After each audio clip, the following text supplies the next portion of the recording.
Hello, good evening. बोल दो भाई, गेट राइट। भाई नमस्ते, भाई नमस्ते। इस पानी में ओआरएस डाल दो, घोलने वाला वो डाल दो और पीने वाला रख देना, ठीक है? चलो। मैं बहुत अच्छा हूं, I am fine, all is well. है भाई, गर्मी से आया लग रही है यार, कुछ अंधेरा अंधेरा लग रहा है। पंखा नहीं चले क्या? अरे पंखे, पंखा पंखा चलवाओ, पंखा। बैठ जाओ, चल रहे हैं, चल रहे हैं भाई, पंखे चलवाओ जल्दी। कैसे बंद है पंखे सब? लाइट नहीं आ रही। जल्दी बैठो, कोई स्टार्ट करना है, टाइम नहीं है इतना। टॉपिक दिखाओ, लास्ट क्या पढ़ा था?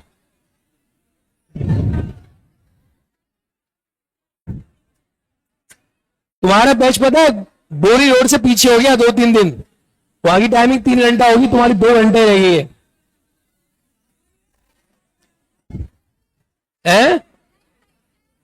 क्या बढ़ाए? टाइम बढ़ा दूं? टाइम बढ़ा नहीं पा रहे हैं लोग। 3 घंटा कर दो, सुबह 10 बजे से लेके खेचो खेच।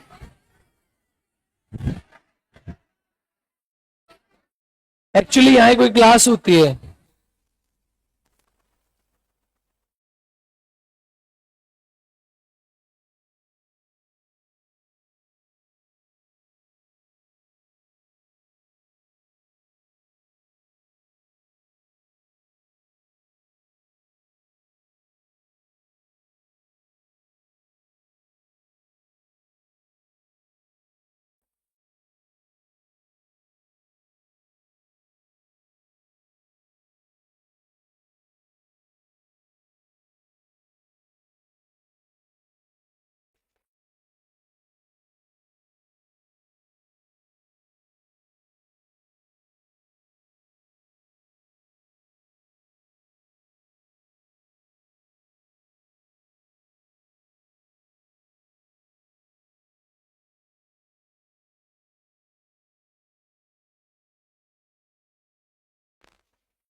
हेलो,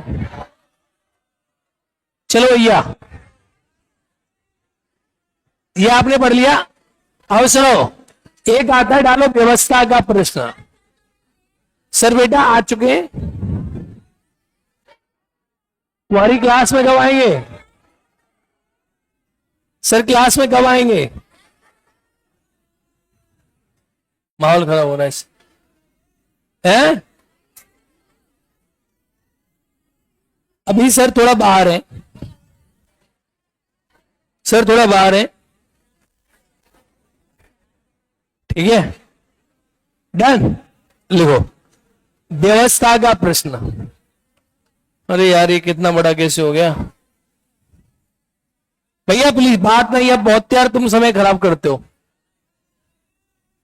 बात नहीं, गधे शांत। व्यवस्था का प्रश्न, व्यवस्था का प्रश्न। देखो क्या होता है, इसे कहते हैं पॉइंट ऑफ ऑर्डर। क्या कहते हैं? सुनो, इसे कहते हैं पॉइंट ऑफ ऑर्डर। व्यवस्था का प्रश्न होता क्या है?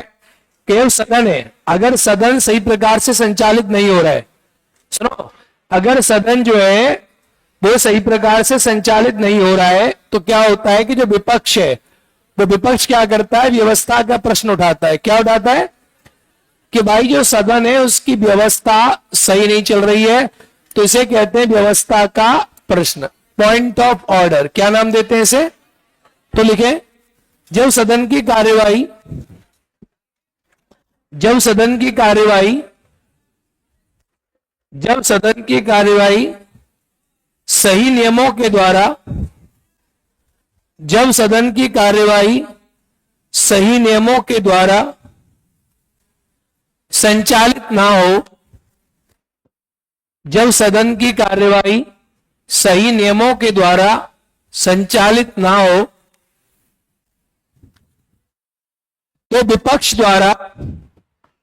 विपक्ष द्वारा व्यवस्था का, जब सदन की कार्यवाही सही नियमों के द्वारा संचालित ना हो, तो विपक्ष द्वारा व्यवस्था का प्रश्न उठाया जाता है। व्यवस्था का प्रश्न उठाया जाता है। डन डन डन, इसे कहते हैं व्यवस्था का प्रश्न। डन हो गया, उठाया जाता है। यार देखो प्लीज, ये पंखा वाला काम मैनेजमेंट करेगा। अगला डाले हेडिंग त्रिशंकु संसद। क्या रह गया बेटा? त्रिशंकु संसद। देखो त्रिशंकु संसद क्या होता है? What is called hung parliament. इसे कहते हैं हंग पार्लियामेंट। इसे कहते हैं हम त्रिशंकु संसद। देखो त्रिशंकु संसद क्या होता है, इसके बारे में अगर हम बात करें तो त्रिशंकु संसद होता है जब लोकसभा का चुनाव हो जाए और लोकसभा के चुनाव में, आम चुनाव में किसी दल को स्पष्ट बहुमत ना मिले, यानी किसी दल को स्पष्ट बहुमत ना मिले, उसे क्लियर कट बहुमत ना मिले, तो उसे कहते हैं हम क्या? बहुमत ना मिले, तो हम इसे नाम देते त्रिशंकु संसद। क्या कहते हैं? लिखो, जब लोकसभा के आम चुनाव में,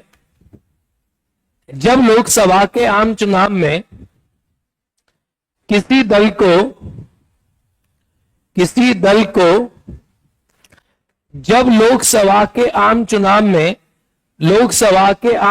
में किसी दल को स्पष्ट बहुमत ना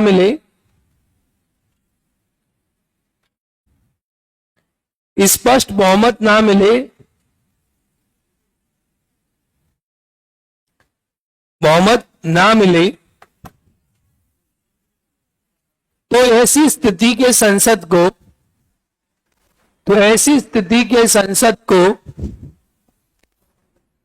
त्रिशंकु संसद कहते हैं। तो ऐसी स्थिति के संसद को त्रिशंकु संसद कहते हैं। क्या कहते हैं बेटा? त्रिशंकु संसद कहते हैं। सर @करण सर, अहिरा रंजन, क्या कह रहे हो राजा? वसंतन प्रशासन हेडिंग, क्या बात कर रहे हैं? हेडिंग बता दो और उसमें जो लिखा है वो बता दो। बेटा अभी दो ही बात लिखाई, व्यवस्था का प्रश्न और त्रिशंकु संसद। डन हो गया? चलो ये संसद के टॉपिक खत्म हो गए।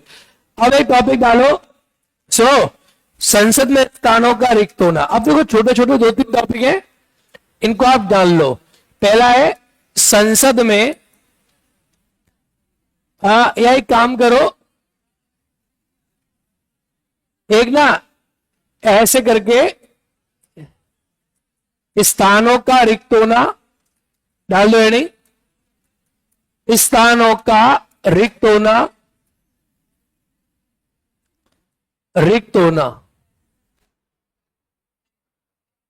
डन। और एक तरफ आप डाल दो सदस्यों की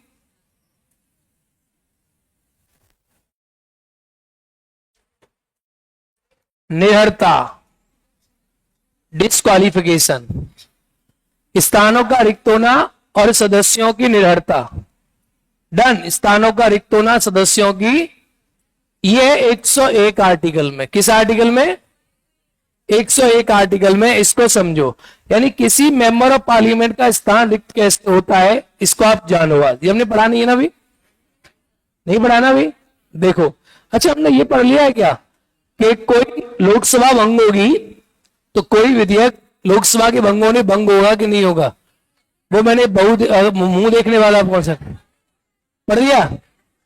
वेरी गुड। चलो, स्थानों का रिक्त होना। देखो स्थानों का रिक्त होना क्या है, वो टॉपिक आप याद रखना, उससे सवाल आएगा इस बार पक्का, है ना।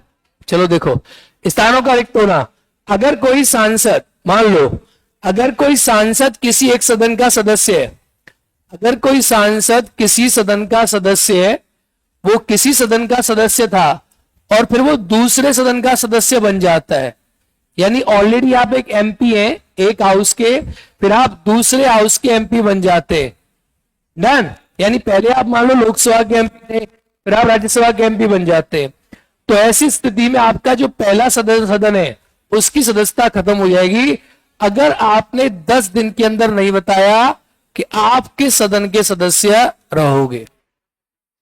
डन हो गया।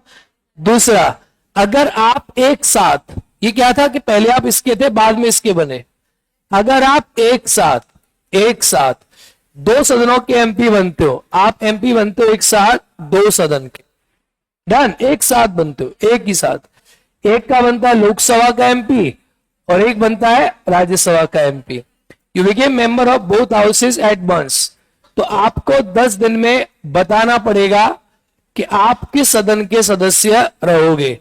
आपके पास 10 दिन का टाइम पीरियड है, अदरवाइज क्या होगा, राज्यसभा की सदस्यता खत्म हो जाएगी। आ रहा है, समझ नहीं आ रहा है। तीसरा, अगर कोई संसद का सदस्य लगातार 60 दिन, कितने दिन, 60 दिन लगातार यानी कॉन्जिक्यूटिव, लगातार, ऐसा नहीं 10 दिन आया फिर 2 दिन आया, लगातार 60 दिन। और वही लगातार 60 दिन कौन से, 60 कार्य दिवस, जब संसद का सत्र चल रहा हो, अगर कोई सदस्य लगातार 60 कार्य दिवस अगर नहीं आया तो उसका स्थान क्या हो जाएगा, रिक्त हो जाएगा। क्या हो जाएगा, रिक्त हो जाएगा। आया समझ, डालो। स्थानों का रिक्त होना, जल्दी आओ बेटा, जल्दी बैठो। स्थानों का रिक्त होना, भेज दो जल्दी भेजो, लेट मत आया करो, जल्दी आओ क्विक। भाई ये पंखा, आओ,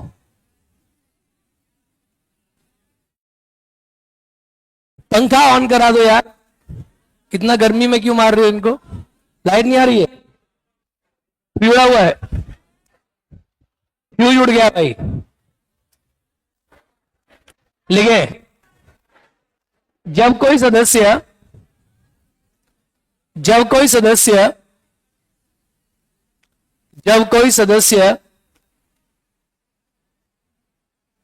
एक साथ 2 सदनों का सदस्य बनता है,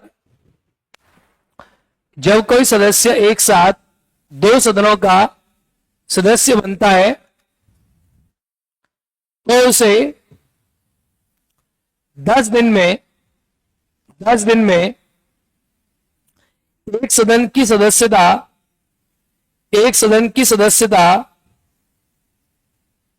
छोड़नी होती है,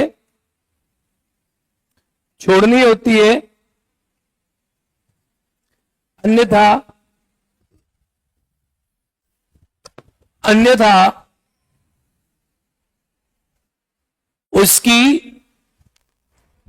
राज्यसभा की सदस्यता या सीट रिक्त हो जाएगी, अन्यथा उसकी राज्यसभा की सीट रिक्त हो जाएगी। डन, डनाडन। पॉइंट नंबर टू,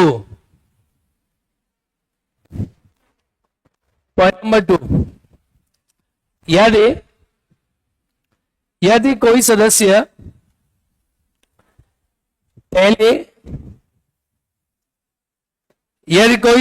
पहले किसी सदन का सदस्य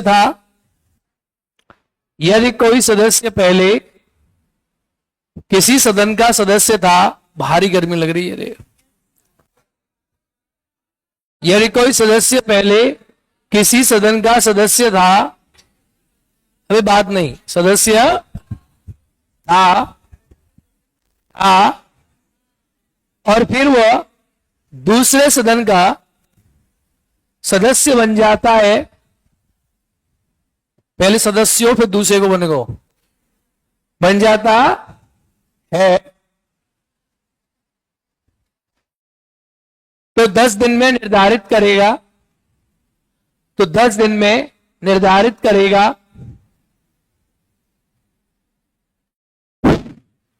अन्यथा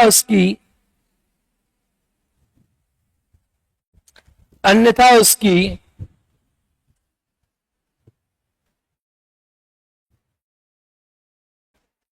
उसकी पहले सदन की सदस्यता, उसकी पहले सदन की सदस्यता रिक्त हो जाएगी, अन्यथा उसके पहले सदन की सदस्यता रिक्त हो जाएगी। दूसरा लिखें आगे, यदि कोई सदस्य, नंबर 3 है, यदि कोई सदस्य 60 कार्य दिवस, यदि कोई सदस्य 7 दिन लिख दिया अगर, तो कोष्टक में लिख दो कार्य दिवस। यदि कोई सदस्य 60 दिन कोष्टक में कार्य दिवस लगातार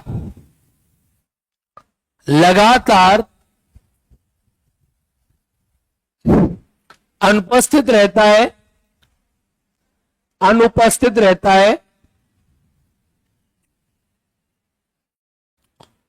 तो उसकी सदस्यता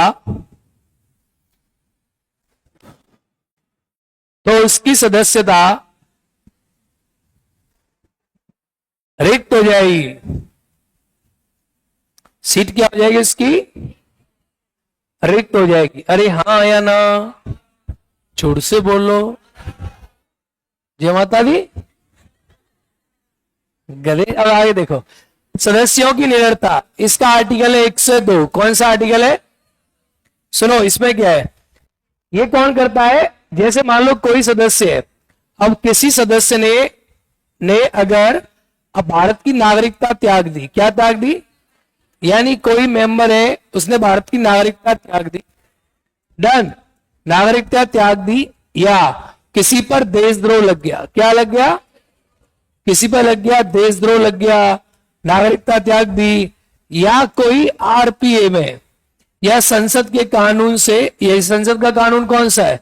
संसद का कानून है आरपीए। कौन सा कानून है? तो यदि कोई ऐसा व्यक्ति है कि आरपीए में वो क्या है, आरपीए से निडर हो गया, निडरता होगी आरपीए से, फॉर एग्जाम्पल उसे 2 साल की सजा मिली। क्या मिली? 2 साल की सजा हो गई, तो अगली 6 वर्ष तक क्या नहीं लड़ पाएगा? चुनाव नहीं लड़ पाएगा।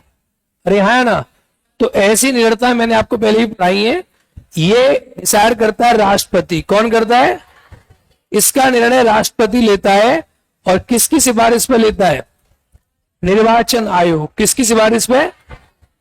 निर्वाचन आयोग की सिफारिश पर राष्ट्रपति डिसाइड करता है। आर्टिकल 103 में राष्ट्रपति के पास से पूरी की पूरी क्या है? पावर है। लिखें, सदस्यों की निरंतरता या योग्यता कहते हैं, इससे क्या कहते हैं? एक ही बात है। लिखें, पहला, नागरिकता त्यागने पर, नागरिकता त्यागने पर, नागरिकता त्यागने पर, दूसरा, लाभ के पद पर होने पर,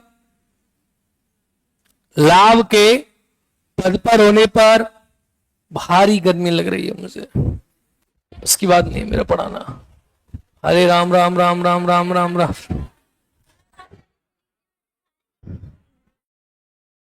लाभ के, निकल शर्ट पहन ली मैंने आज, ये सब एसी वाले कपड़े हैं, हैं? लाभ के पद पर होने पर, लाभ के, हाँ कोई भी जा रही, सोचो कितनी गर्मी है, हाई गर्मी। लाभ के पद पर होने पर, एक्चुअली क्या होता है, आज कल मैं ये सोचता नहीं क्या पहना है। कल मैंने एक वीडियो बनाई, उसमें एक शर्ट पहन रखी थी, मुझे तो लोगों को कॉल आई कि भाई कपड़े भी सही नहीं है क्या आपके पास। मैंने सोचा वो शर्ट, मैंने कि यार वो शर्ट एक्चुअली क्या है, वो मैंने ध्यान नहीं दिया। हाँ सर, हाँ है? अरे भाई एक भी दिन सांसद नहीं गए थे वो। एक्चुअली क्या है ना, कितने दिन रहे थे वो, पता करो, उसी में आंसर है। डन, चले। हाँ है? तो मैं ये बता रहा था कि अरे गर्मियों में कपड़े ऐसे पहने चाहिए जिसमें हवा आर पार जाए। लिखे आगे, बहुत ज्यादा लग रही है मुझे, मतलब मैं क्या बताऊं, प्लीज आगे लिखे। देशद्रोह, आगे लिखो। देशद्रोह क्या लिखने पे, देशद्रोह या राजद्रोह लगने पर, देशद्रोह क्या लिखा आपने, लाभ के पद पर होना तो हो गया। अगला देशद्रोह, देशद्रोह लगने पर, देशद्रोह लगने पर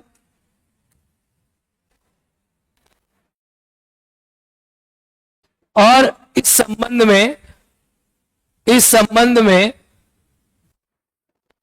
इस संबंध में, इस संबंध में बने संसद के कानून के आधार पर, इस संबंध में बने संसद के कानून के आधार पर,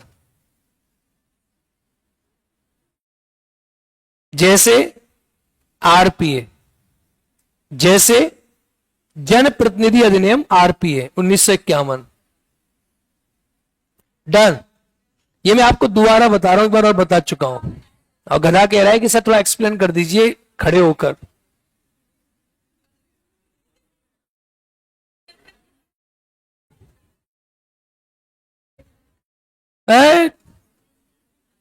बंटी कुमार, चलिए एमपी लेट्स क्या होती है बता दूंगा। इसे कहते हैं member of parliament local area development scheme. ये बेसिकली एक स्कीम है, ठीक है, पहले मैंने कराई थी पर बहुत काम की भी होती है, योजना होती है बस, जिसमें एक सांसद को 5 करोड़ रुपए मिलते हैं। करंट अफेयर्स में आप पढ़ सकते हो इसको। लिखे आगे, तो अच्छा लिखे, अब नोट डाल के लिखें, इसी में नोट डाल के लिखो। निरंतरता के संबंध निर्णय, इसी में नोट डालो, इसी में निरंतरता के संबंधित निर्णय, निरंतरता के संबंधित निर्णय, निरंतरता के संबंधित निर्णय राष्ट्रपति के द्वारा, राष्ट्रपति के द्वारा निर्वाचन आयोग की सलाह पर किए जाते हैं, निर्वाचन आयोग की सलाह पर किए जाते हैं। अनुच्छेद 103, अनुच्छेद 103। डन, डन, कौन सा अनुच्छेद हो गया, 103। Done done done. अब एक होता है दल बदल की निरंतरता, पढ़िए आपने।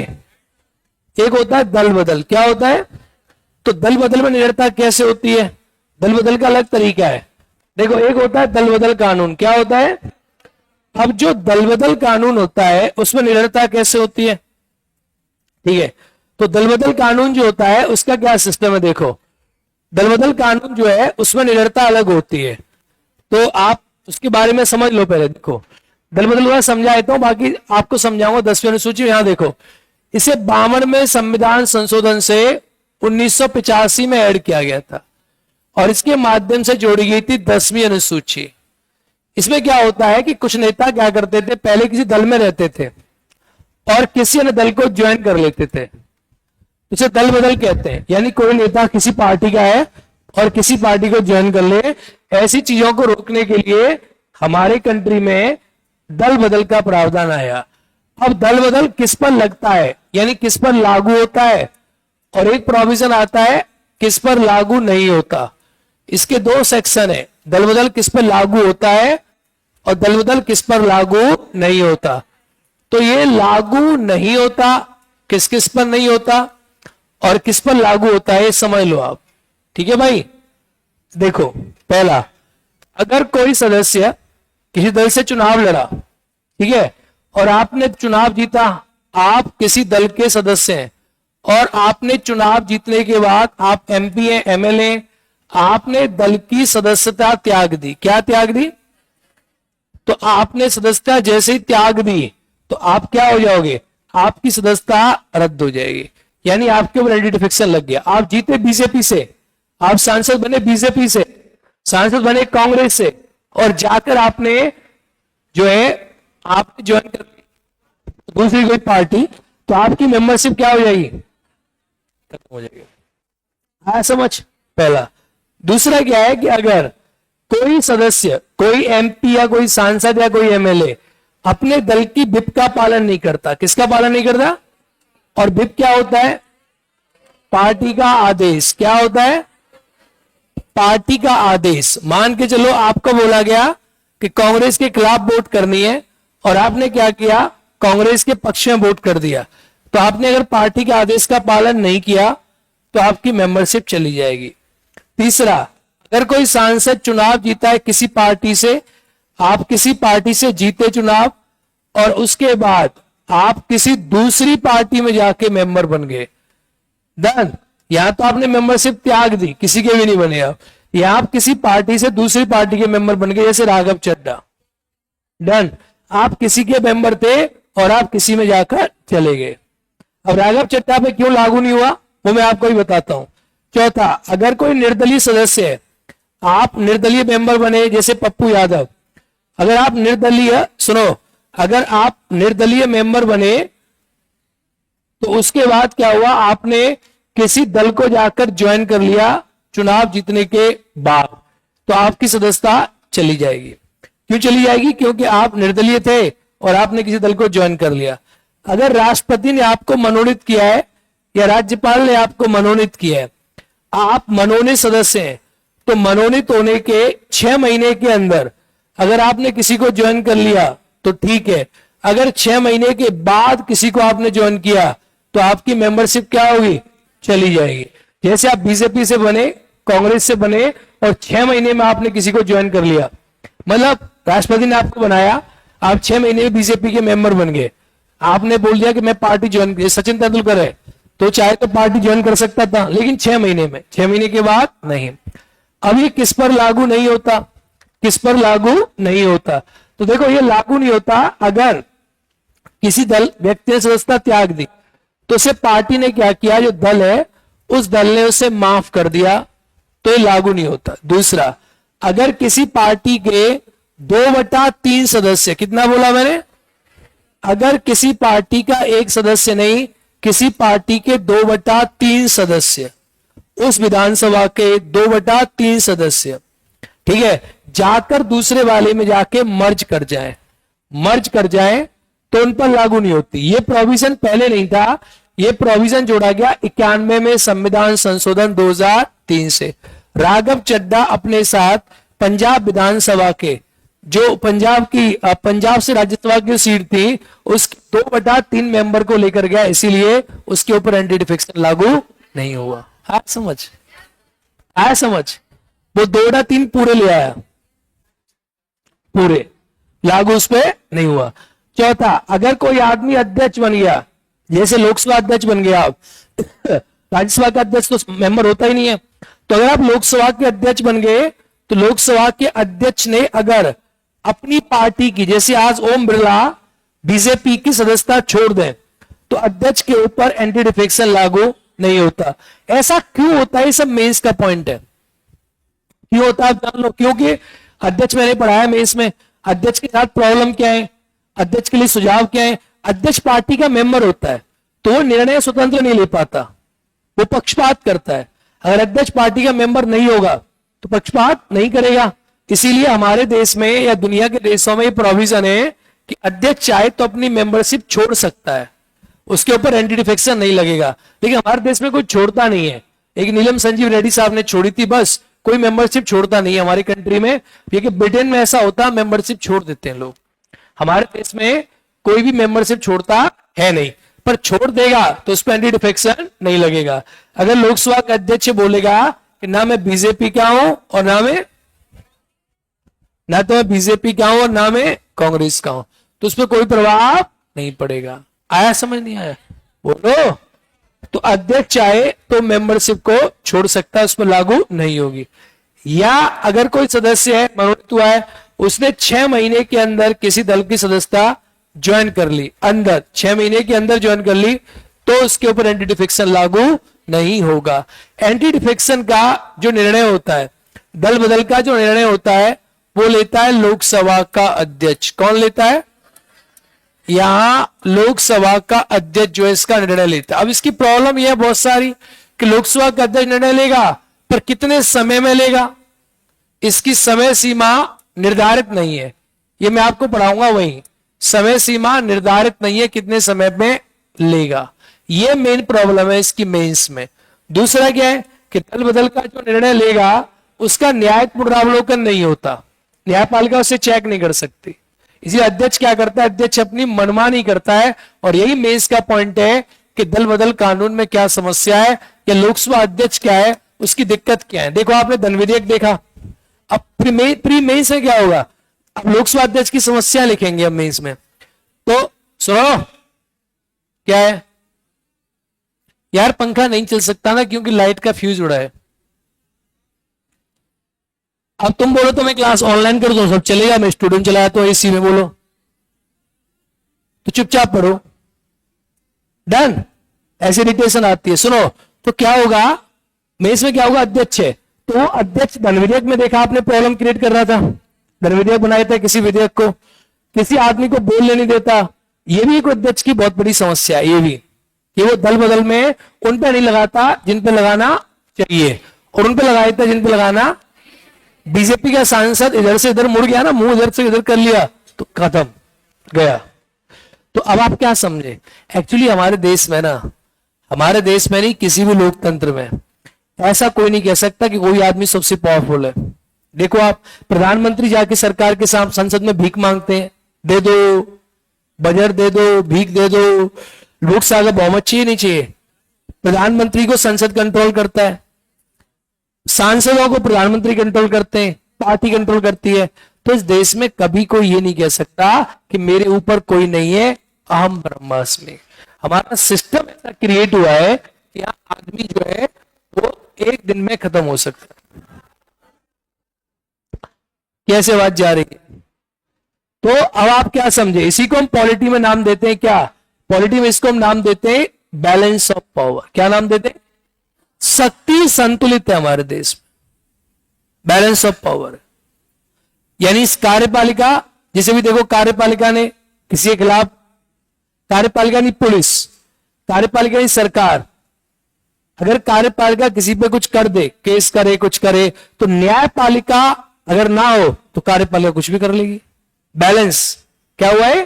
Balance of power. इसलिए न्यायपालिका स्वतंत्र जरूरी है या नहीं है? लाइव एग्जांपल दिखा तुम्हें। अगर न्यायपालिका स्वतंत्र ना हो तो क्या हो? कार्यपालिका जो चाहे वो। आया समझ? ये आपने देखा कि नहीं?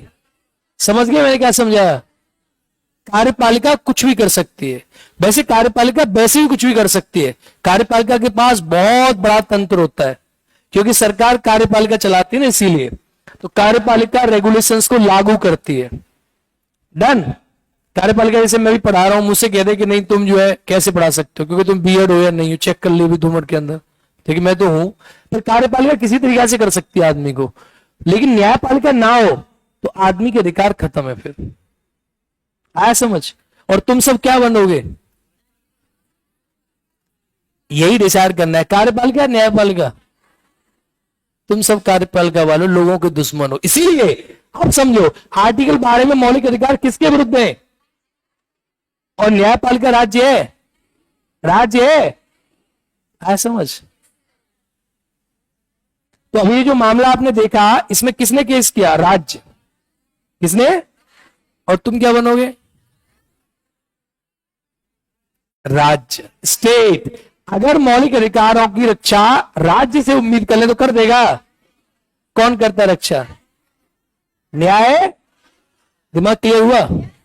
क्योंकि मौलिक अधिकार राज्य के विरुद्ध क्यों, समझ आया? आया समझ? तुम कहते नहीं सर, मैं हम तो जो है राज्य आदमी भला, राज्य एक एब्सोल्यूट पावर वाला आदमी होता है, वो राज्य लोगों से बना होता है, अधिकारियों से। वहां एक आदमी कुछ नहीं कर सकता, सबसे मिलकर राज्य क्रिएट हुआ है। अगर देश में न्यायपालिका स्वतंत्र ना हो, आज तुम जिन जजों की बात करते हो, न्यायपालिका की बात करते हो, अगर उस पर पावर ना हो ना, तो मैंने क्या कहा था, दौड़ा दौड़ा के मारे जाओगे। अब समझ आया? मेंस में एकदम क्रिस्टल क्लियर हो जाएगा तुम्हें। तो तुम यहां जो हो, तुम लोगों के कौन बन जाओगे? दुश्मन। तुम ही हो जो हो, इसीलिए क्योंकि तुम राज्य बनने आए हो। और यही क्लास न्यायपालिका की होती तो क्या होता? वहां पॉलिटी अलग तरीके से पढ़ाई जाती है, क्योंकि वो क्या बन रहे हैं? न्यायपालिका। तुम डंडा चलाओगे, वो डंडा रोकेंगे। और नेता की होती तो अलग। तीनों की पॉलिटी अलग है। अब कहोगे सर क्या अलग है?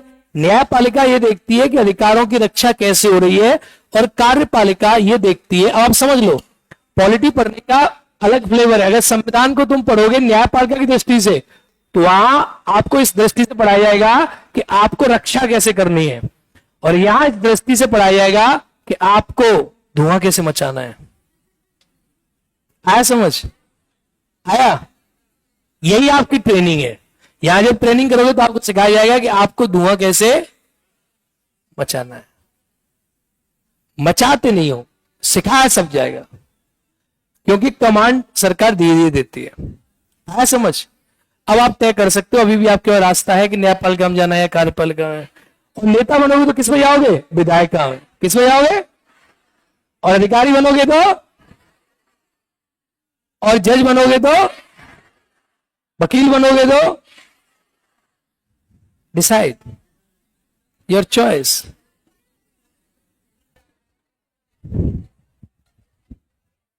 देखा, ये बात तुम्हें पहले नहीं पता थी? लिखो आ गया।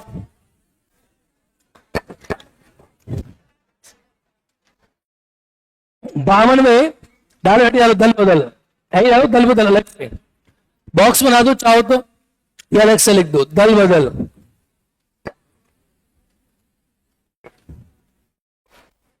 दल बदल, दल बदल। यानी आप ये नहीं कह सकते कौन बड़ा है, ये तो मैं से समझाऊंगा। बड़ा कोई नहीं हमारे देश में। हाँ, एक सबसे बड़े कौन होते हैं? अगर आप नेता बन गए तो विधायिका में बन गए। अगर आप नेता हो और आप मंत्री हो तो आप विधायिका में भी हो और आप कार्यपालिका में। सबसे बड़े यही होते हैं, क्योंकि इनके बाद दो पावर आ गई। और अगर आप नेता हो और कार्यपालिका में नहीं हो तो बिना दांत का शेर।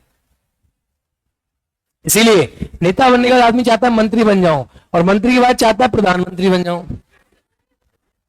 और प्रधानमंत्री की बात चाहता है मैं ही प्रधानमंत्री रहूं। तो लिखो, दल बदल के प्रावधानों को, दल बदल के प्रावधानों को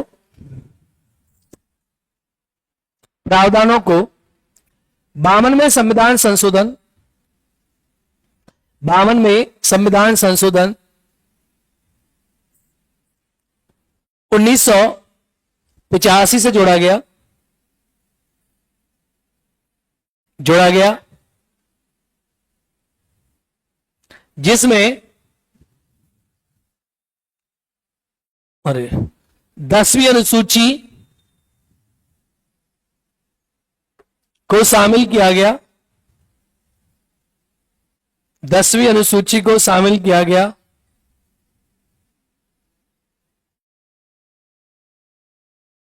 जो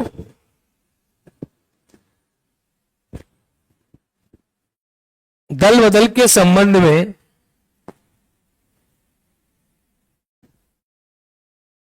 प्रावधान करती है। जो दल बदल के संबंध में प्रावधान करती है, अरे हाँ या ना, प्रावधान करती है, बोलो हाँ या ना।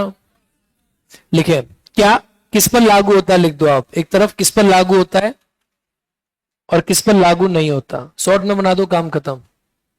दल बदल किस पर लागू होता है और किस पर लागू नहीं होता। लागू होता है में पॉइंट नंबर 1 लिखें। लागू होता में पॉइंट नंबर 1 लिखें। लागू होता में क्या लिखें, पॉइंट नंबर 1। यदि कोई सदस्य चुनाव जीतने के बाद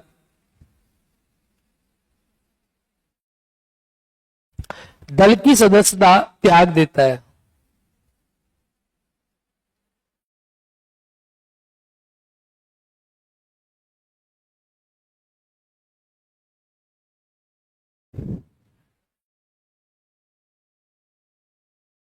दल की सदस्यता त्याग देता है।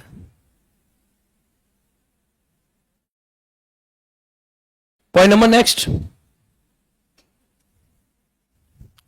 यदि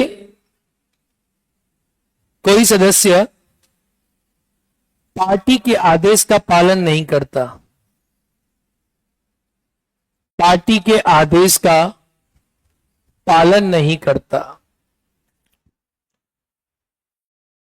यदि कोई सदस्य पार्टी के आदेश का पालन नहीं करता, श्री कृष्णाय नमः, पालन नहीं करता। अगला लिखें तीसरा, यदि कोई सदस्य चुनाव जीतने के बाद किसी अन्य दल की सदस्यता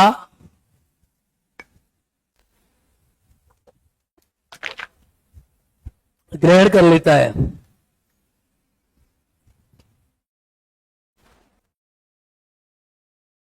यदि कोई सदस्य चुनाव जीतने के बाद, यदि कोई सदस्य चुनाव जीतने के बाद किसी अन्य दल की सदस्यता ग्रहण कर लेता,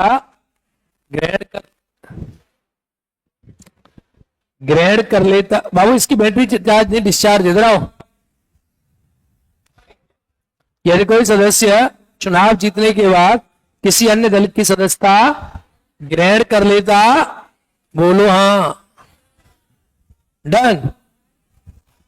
लिखें, कोई निर्दलीय सदस्य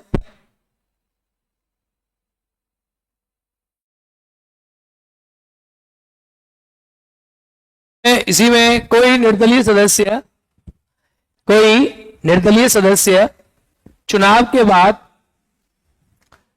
किसी दल की सदस्यता ग्रहण कर लेता है, सदस्यता ग्रहण कर लेता है, तो याद रखना समर्थन दे सकते हो आप। इसे पप्पू यादव ने समर्थन दिया हुआ है, न कि सदस्यता ग्रहण की हुई है। उन्होंने कांग्रेस को समर्थन दिया है ना, कि सदस्यता ग्रहण की है, क्या दिया है, समर्थन आप दे सकते हो। अगर सदस्यता ग्रहण करेंगे तो क्या हो जाएगा, दल बदल लग सकता है। अगला, यदि कोई मनोनीत सदस्य यदि कोई मनोनीत सदस्य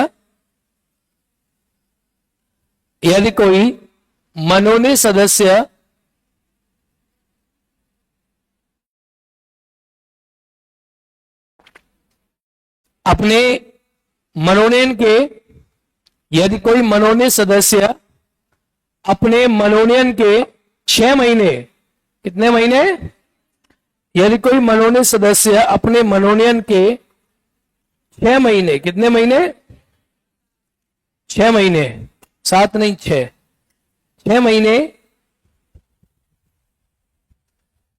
के बाद किसी दल की सदस्यता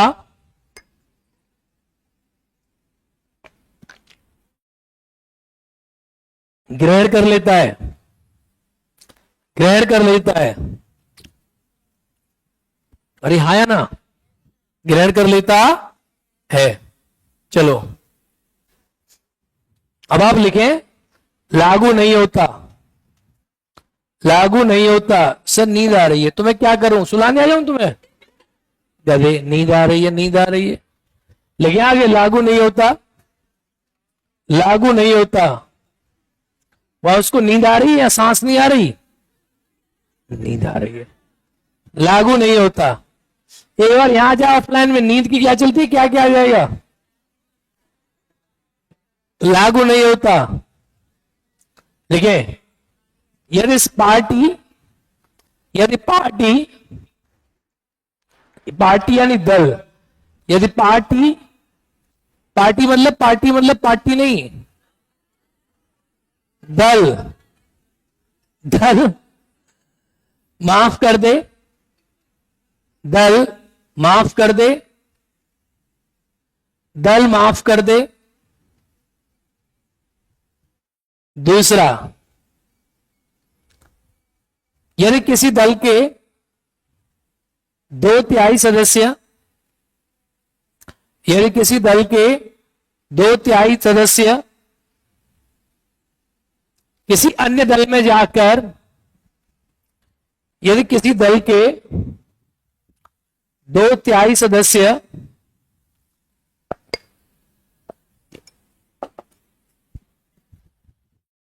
किसी अन्य दल में जाकर मिल जाए,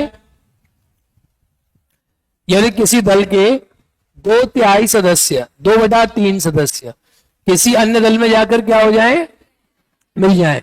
इसमें आगे लिखो 91 में संविधान संशोधन 2003 से, 91 में संविधान संशोधन 2003 से। बोलो हाँ, क्या हाँ सर? 91 में संविधान संशोधन 2003 से। अगला लिखे, अगला लिखे, यदि सदन का अध्यक्ष, यदि सदन का अध्यक्ष अपनी सदस्यता त्याग दे, यदि सदन का अध्यक्ष अपनी सदस्यता त्याग दे,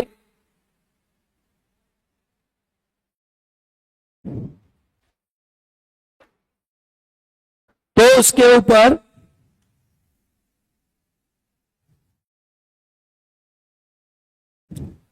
दल बदल लागू नहीं होता, तो उसके ऊपर दल बदल लागू नहीं होता। डन डन डन बोलो। चलो लिखें, दल बदल के संबंध में, अगला बस अब लागू नहीं होता, लास्ट में लिख दो अलग से। दल बदल के संबंध में, या नोट डाल के लिख दो उसी में, जहां चाहो लिख दो। दल बदल के संबंध में अयोग्यता का निर्णय, दल बदल के संबंध में अयोग्यता का निर्णय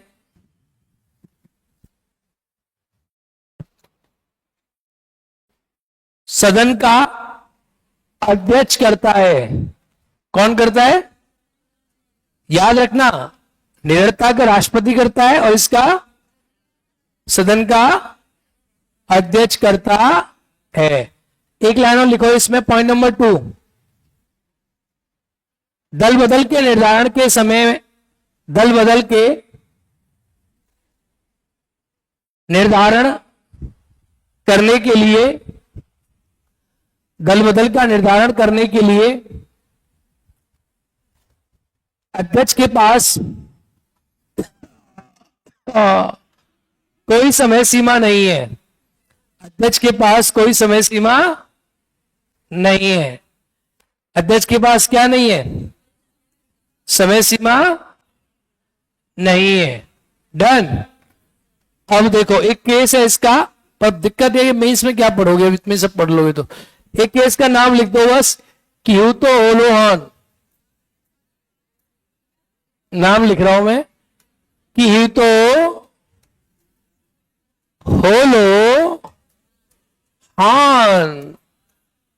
1992 का केस है। क्योतो ओलोहान, इस बात में, क्योतो ओलोहान, इस बात में सब में से पढ़ोगे आप, इस सब डिटेल में। क्योतो ओलोहान, इस बात में यह निर्णय लिया गया, यह निर्णय लिया गया, यह निर्णय लिया गया कि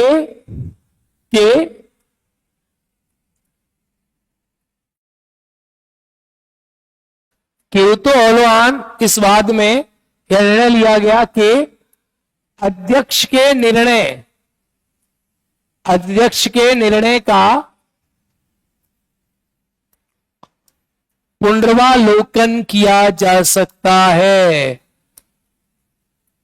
अध्यक्ष के निर्णय का पुनर्वालोकन किया जा सकता है। अरे हाँ या ना? हाँ सर। अध्यक्ष के निर्णय का पुनर्वालोकन किया जा सकता है। Done done. चलो भाई, वेरी गुड, खत्म। अब पढ़ते हैं जरा राष्ट्रपति का अभिभाषण। ये टॉपिक मैंने आपको जानबूझ के पढ़ा दिया अभी, अदरवाइज इसको लास्ट में पढ़ाता लास्ट टाइम ना। हाँ,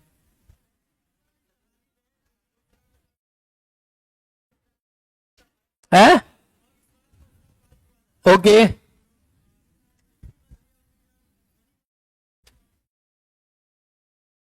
ध्वनि मत होता है बस ऐसे बोल के कि बताओ सरकार हटनी चाहिए, बोलो हाँ, बोलो हाँ, नहीं हटनी चाहिए बोलो ना।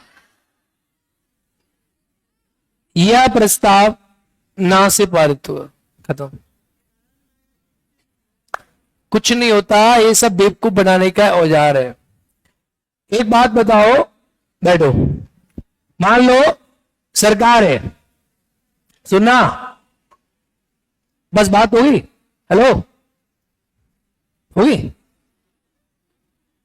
कर ली बात।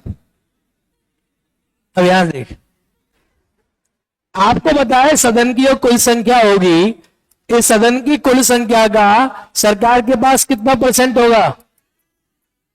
जोर से बोलो, तो ये सरकार है कि नहीं है? हाँ है ना?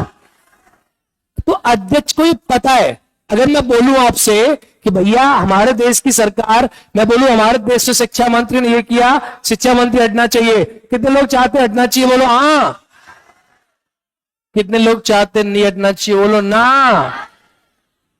अब अध्यक्ष केवल वो सुनेगा जो उसे नंबर पता है। आप सब खड़े होकर गिल्लाओ हाँ, कुछ फर्क नहीं पड़ेगा, अध्यक्ष खड़े हो तुम भाई। जब कोई, ये सब बेकार की चीज है, जब अध्यक्ष को पता है कि तुम्हारी औकात नहीं इतनी सीट लाने की, तो हाँ करो चाहे ना करो, क्या फर्क पड़ता है?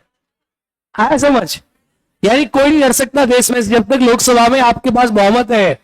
अब तुम क्या पूरा देश कहे कि शिक्षा मंत्री को हटा दो, तुम क्या, तुम कितने भी कह लो, कोई छू के दिखा दो उसे, सब हवाबाजी है। तो वो क्या होता है, लोकतांत्रिक प्रक्रिया है। तो अध्यक्ष पूछता है कि ध्वनि मत से कितने लोग इसके समर्थन में, बोल दो हाँ, कितने लोग नहीं है बोल दो ना। अब अध्यक्ष को पता है उसके कान से इतना ही सुनते हैं ना या हाँ, वो तुम कुछ ही बोलो, सारे अपोजिशन पार्टी जैसे वर्तमान में कांग्रेस है या मान लो बीजेपी हो, अपोजिशन पार्टी वाले सारे एकदम गला बाहर रख दे अपना, हाँ कुछ नहीं होगा। अध्यक्ष सुनेगा क्या कहा ना, पास। आया समझ? तो इसका मतलब क्या निकला कि सर कोई औकात, तो क्या चाहिए, क्या चाहिए? अब हाँ ऐसा हो गया कि अब इनको लगा कि नहीं, ज्यादा तेजी से ना हुआ था, तो फिर कह देगा अध्यक्ष चलो ले आओ विश्वास प्रस्ताव, औकात देख लेते हैं, खत्म बात। आया समझ? अविश्वास प्रस्ताव में क्या होगी, वोटिंग क्या होगी, पता चल जाएगी औकात किसकी कितनी है। चलो आगे देखते हैं। तो आप में एक बात समझो, लोकतंत्र में आपके पास एक ही हथियार है बस, चुनाव। क्या हथियार है? और चुनाव के समय तुम क्या करते हो?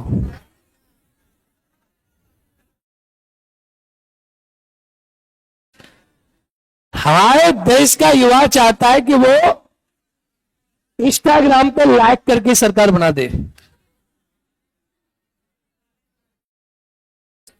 आपको एक कमाल की बात बताऊं, जितने लोग हमारे देश में युवा यूट्यूबर, जितने देश में हमारे युवा ये चाहते हैं कि देश में क्रांति आए, ऐसे गधों ने खुद 4-5 साल 10 साल से वोट नहीं दिया है।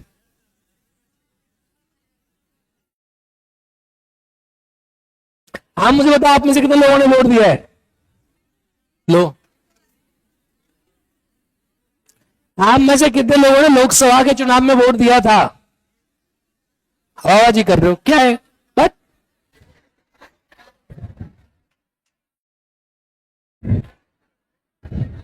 लिखो टॉपिक, आज की बात मत करना सब क्रांतिकारी वाली।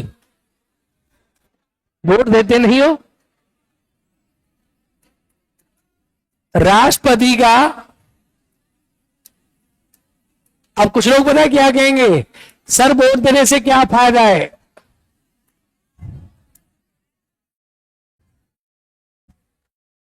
दवाया कुछ खिला कुछ। हाँ चलो, राष्ट्रपति का अभिभाषण बातें नहीं, देखो, और राष्ट्रपति का अभिभाषण जो होता है ये 2 प्रकार का है। एक आता है आर्टिकल 86 में और एक आता है आर्टिकल 87 में। ये 2 प्रकार का है, 86 में और आर्टिकल 87 में। ये इसका राष्ट्रपति का कर्तव्य है, क्या है? और ये राष्ट्रपति का अधिकार है, क्या है? जोर से बोलो। ये अधिकार है और राष्ट्रपति का क्या है? कर्तव्य है। अब अधिकार और कर्तव्य में क्या है सुनो। राष्ट्रपति क्या करता है सुन लो। राष्ट्रपति का यह अधिकार है कि राष्ट्रपति जब चाहे जिस भी, सब ज्ञानेश कुमार का कमाल है सर, नहीं ऐसा कुछ नहीं है जो तुम सोचते हो। अब ये बात दूसरी है, किसका कमाल है किसका कमाल नहीं है। तो राष्ट्रपति जब चाहे ना, अधिकार और कर्तव्य, तो राष्ट्रपति जब चाहे वो संसद के दोनों सदनों को संबोधित कर सकता है। जब चाहे वो संसद के दोनों सदनों को क्या कर सकता है? दोनों सदनों को संबोधित कर सकता है। उन्हें चाहे तो उन्हें बुला सकता है और उन्हें संबोधित कर सकता है। उनके लिए कोई संदेश भेज सकता है। क्या भेज सकता है? संदेश भेज सकता है। क्या भेज सकता है? संदेश भेज सकता है। उसके पास पावर है कि he can send a message. अब इसके पास उसका कर्तव्य क्या है? राष्ट्रपति प्रत्येक लोकसभा के आम चुनाव के बाद, जब भी लोकसभा का आम चुनाव होगा, जब भी लोकसभा का आम चुनाव होगा, तो राष्ट्रपति लोकसभा के आम चुनाव के बाद, हेलो सुनो ध्यान से, लोकसभा के आम चुनाव के बाद जो प्रथम सत्र होगा, उस सत्र को राष्ट्रपति को संबोधित करना पड़ेगा। ये उसकी ड्यूटी है। डन। दूसरा, प्रत्येक वित्तीय वर्ष का, एवरी फाइनेंशियल ईयर, प्रत्येक वित्तीय वर्ष का प्रथम सत्र। तो प्रत्येक वित्तीय वर्ष का प्रथम सत्र क्यों होता है? फरवरी का। तो प्रथम सत्र होता है बजट सत्र। कौन सा होता है? उसे राष्ट्रपति संबोधित करेगा ही करेगा, करेगा ही करेगा। अरे हाँ या ना? Done done. लिखो, राष्ट्रपति का अभिभाषण, अधिकार लिखे, अधिकार लिखे। राष्ट्रपति दोनों सदनों को, राष्ट्रपति दोनों सदनों को संबोधित करने की शक्ति रखता है। राष्ट्रपति दोनों सदनों को संबोधित करने की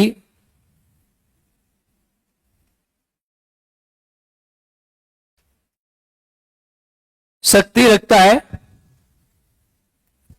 वह उन्हें किसी भी समय,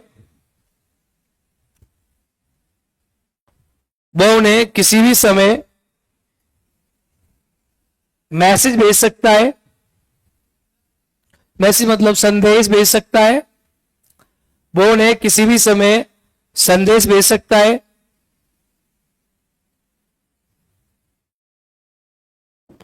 डन, डन, बोलो।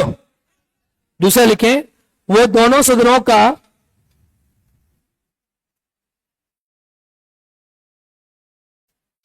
संयुक्त अधिवेशन बुला सकता है,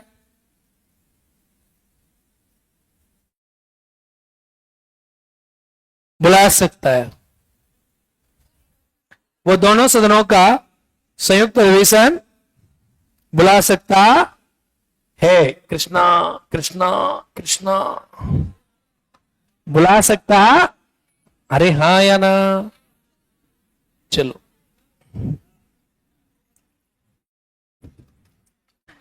दो दिन की जिंदगानी। आज की दुनिया में आदमी कितनी हायतोबा करता है, जब चाहे आदमी की। तो दुनिया में क्या क्या चल रहा है, आदमी दूसरे आदमी को टारगेट दिखाना, नीचा दिखाना, इस सब में लोग दुनिया में लगे रहते हैं। हाँ या ना? एक चीज समझ आई है कि आदमी का खुद पता नहीं है किस आदमी की सांस कब रुक जाए, चलते चलते साफ मीटर खत्म हो गया। हाँ या ना? सांसें उतनी है जितनी भगवान ने वहां से देके भेजी है, और ये पता नहीं किसी को कितनी है। हाँ या ना? तो मुझे ये समझ आया कि अगर हम इन चीजों में लगे रहे, आदमी पता नहीं क्या क्या करता है। अब मुझे तो समझ आ गया है कुछ दिनों से, जो हो रहा है होने दो, जो हो रहा है राधे राधे, जो हो रहा है उसे होने दो, क्योंकि सब कुछ किसके हाथ में होता है। अगर आदमी की औकात इतनी होती तो अपनी सांसें रोक लेता, सांसें मतलब और एक्स्ट्रा ले लेता, खरीद लेता कहीं से। आया ना? तो जो हो रहा है होने दो। देखो आगे, कर्तव्य में लिखो, कर्तव्य में राष्ट्रपति लोकसभा के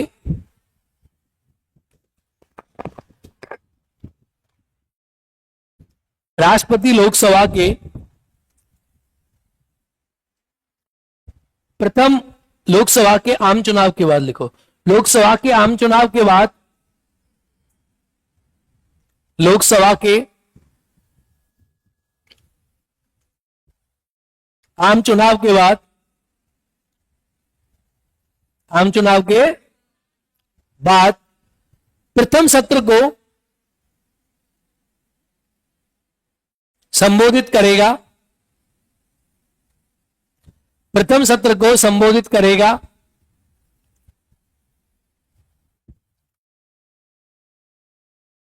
संबोधित करेगा। Done, done. अगला लिखें,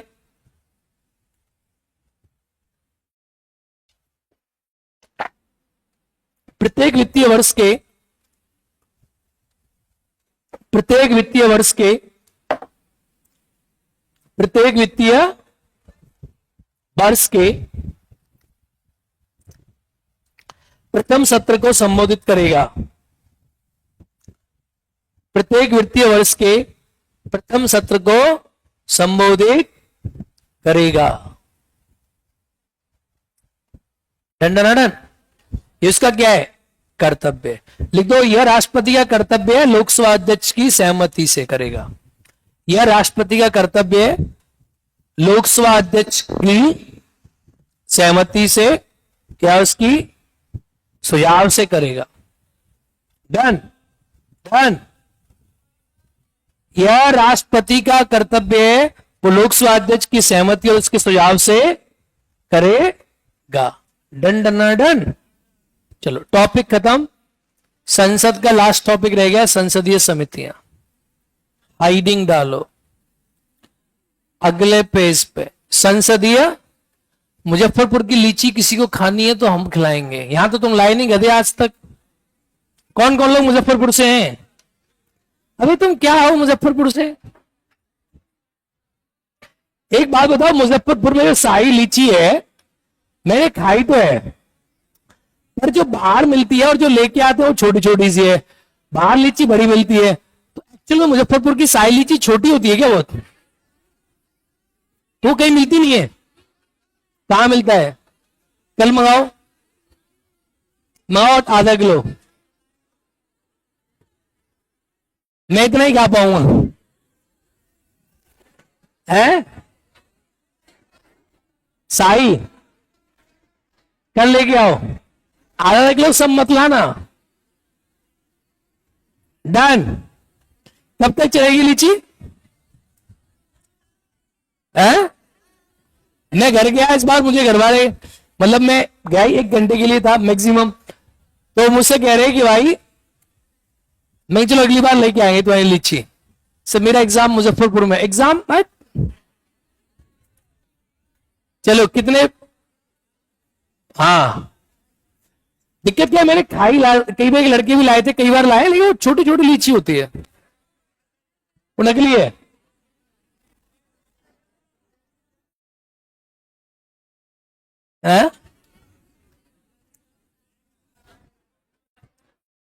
चलो भाई अगला, हेलो बात नहीं, नेक्स्ट, हेलो डालो संसदीय समितियां, टॉपिक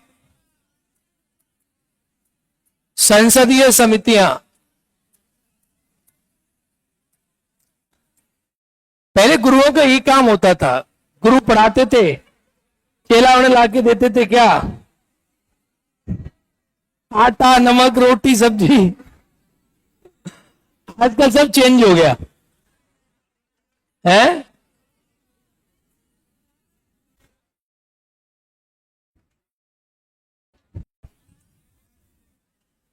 और मथुरा वृंदावन में तो 40 पे जाना नहीं चाहिए, तो ज्यादा दिन बचे नहीं, आगे लिखो संसदीय समितियां, पार्लियामेंट्री कमेटीज।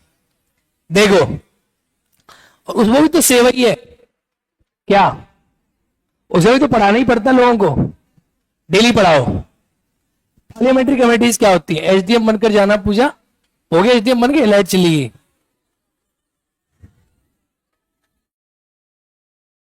चलो यहां देखो, पार्लियामेंट्री कमेटी सुनो, संसदीय समितियां 2 प्रकार की होती है, एक होती है स्थायी, मेरे साथ साथ लिखो, और एक होती है अस्थाई।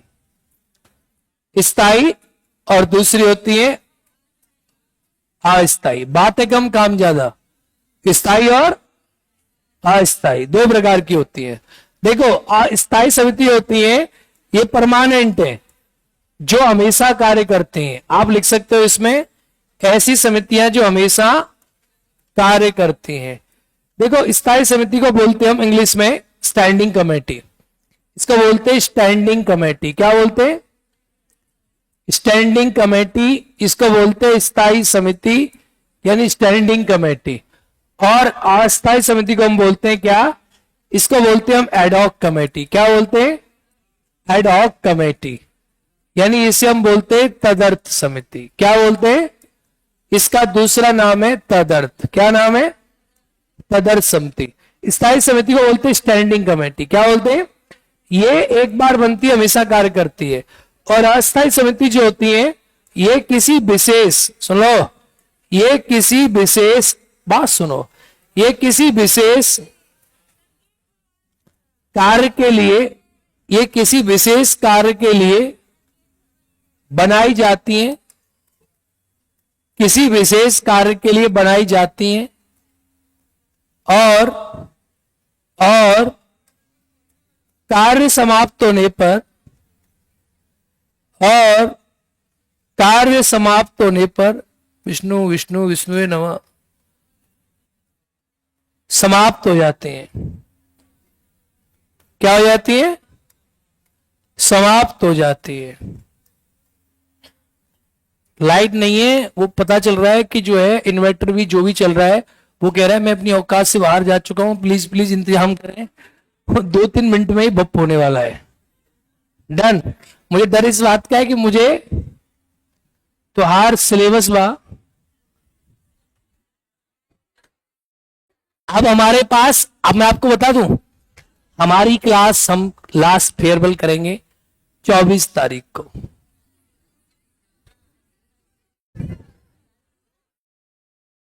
24 जुलाई, 24 जून, 24 जून, कितना जून? यानी अभी मैं आपको 15 दिन और पढ़ाऊंगा पॉलिटी में, लगातार 3 घंटा, सब खत्म।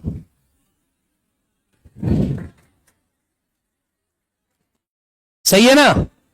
और हाँ, 24 या 23 को अगर हमने खत्म किया तो 30 तारीख या 2 तारीख में आपको विजेता करा के complete tata bye bye, thank you, जय हिंद मेरा। फिर हम मिलेंगे 4 अगस्त को। वो आगे पीछे होता है। डन। चलिए, नहीं डेट नहीं बढ़ेगा, पेपर 26 तारीख को ही होगा। चलो लिख दिया आपने स्थाई और अस्थाई है? भैया गेट खोल दो। चले अब सरा हेडिंग डाले, स्थायी समिति। डैन हेडिंग स्थायी समिति। कैसी समिति? हाँ सुनो, स्थायी समिति कई प्रकार की होती है लाडले।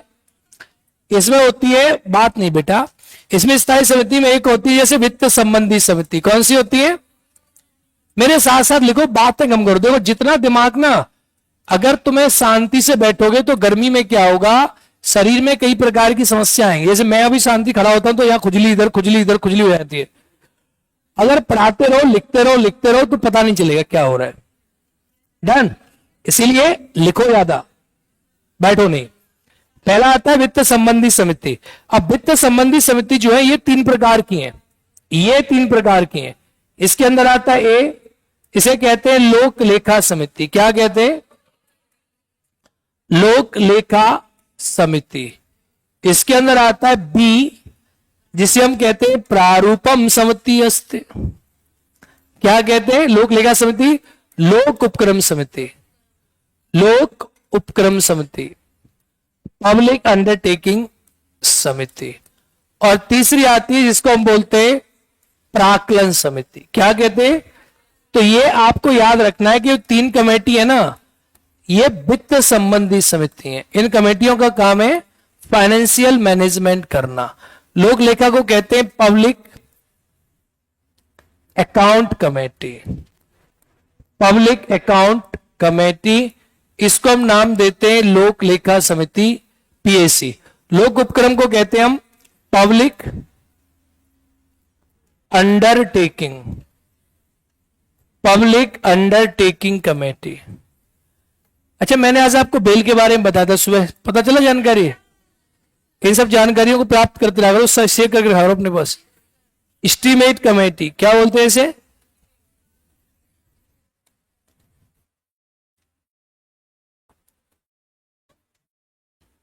Estimate committee. नंबर 1 डालो हेडिंग लोक लेखा समिति। प्राक्कलन समिति, estimate committee, estimate committee. Done. ये है फाइनेंशियल कमेटीज। कैसी कमेटी है? इनको हम नाम देते हैं these all are financial committees. कैसी कमेटी है? Financial committees.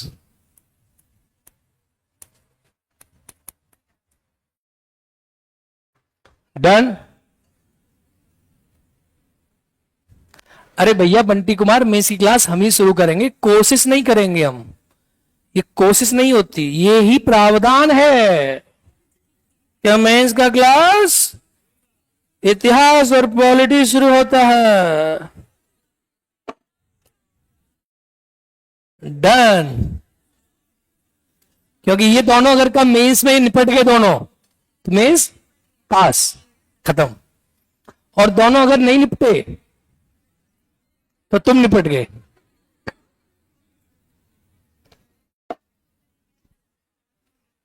ठीक है। लोक लेखा समिति, लोक उपक्रम समिति या प्राक्कलन समिति। डन। चलो डालो हेडिंग, यार तुम लेट कर रहे हो। लोकम लेखम कमिटी अस्ते। डालो लोक लेखा समिति। मस्त रहो, खुश रहो, बिंदास रहो। देखो लोक लेखा समिति, सुनो, लोक लेखा समिति को बोलते हैं पीएसी। क्या बोलते हैं? पीएसी की स्थापना 1919 के अधिनियम से। अभी लाइट चली गई, क्लास तो खत्म कर दूंगा मैं समय से, पर ये क्या, गर्मी, सर्दी, ठंडी, लाइट, इस चक्कर में समय लगता है। नहीं लगता? यही ऑनलाइन हो 10 तारीख को फ्री। मतलब 10 दिन में फ्री। अब देखो ये क्या इन्वेटर कह रहा है कि मैं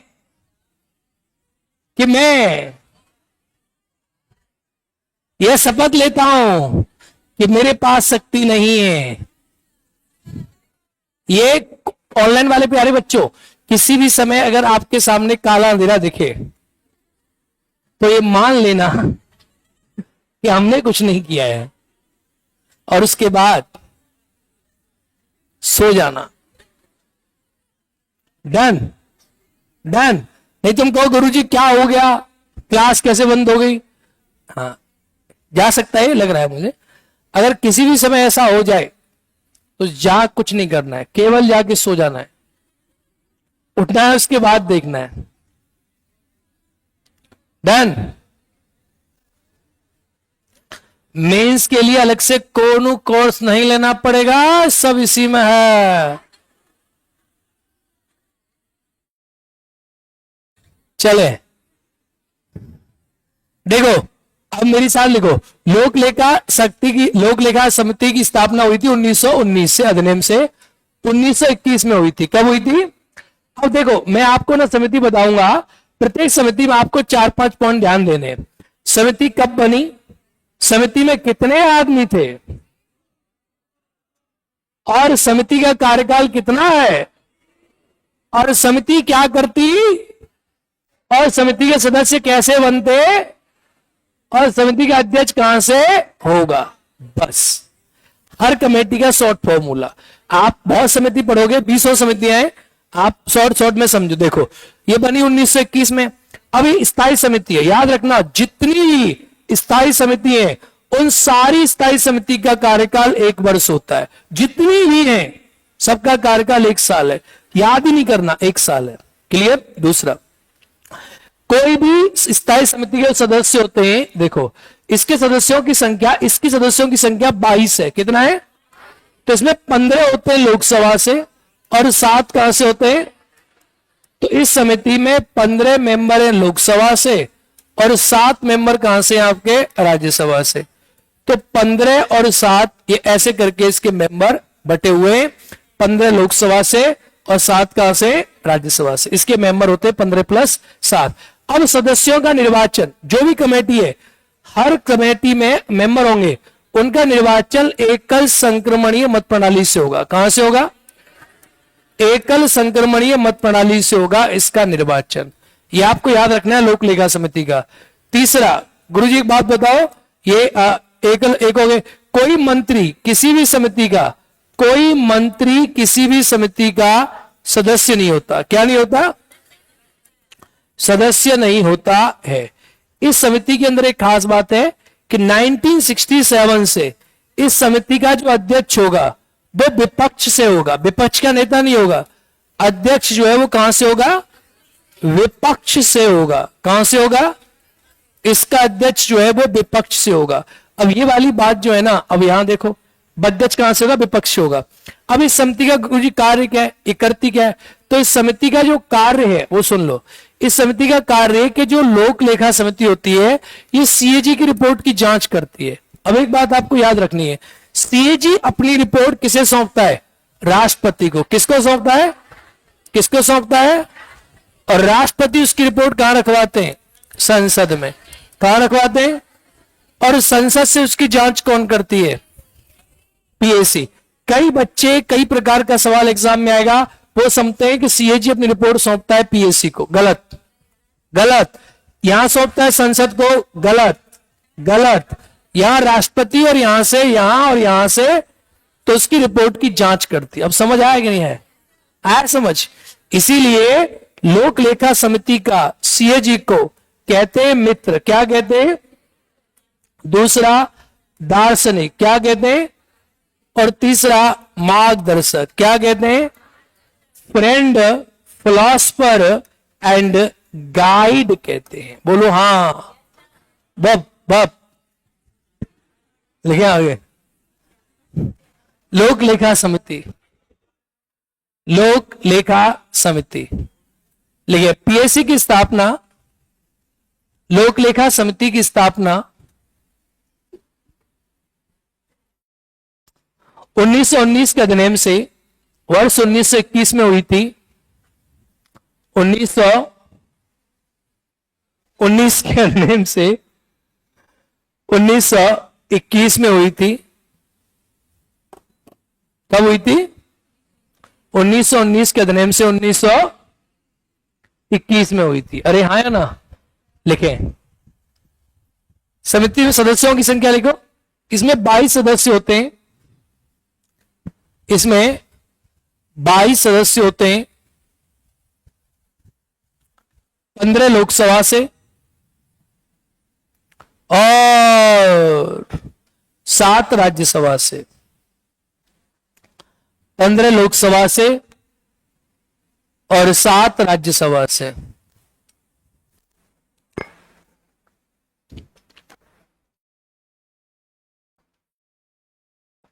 डन। सदस्यों का निर्वाचन एकल संक्रमणीय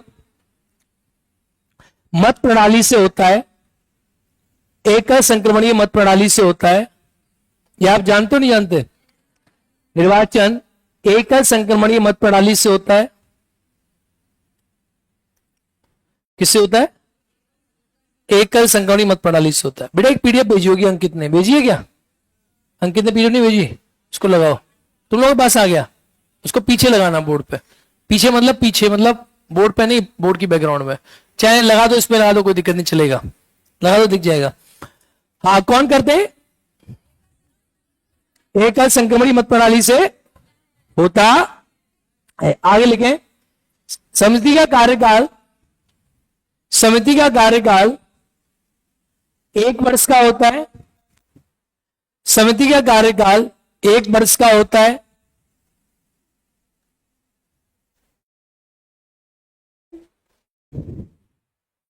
कोई मंत्री इस समिति का सदस्य नहीं होता।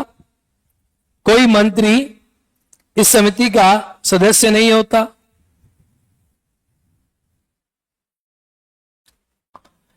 (1967) से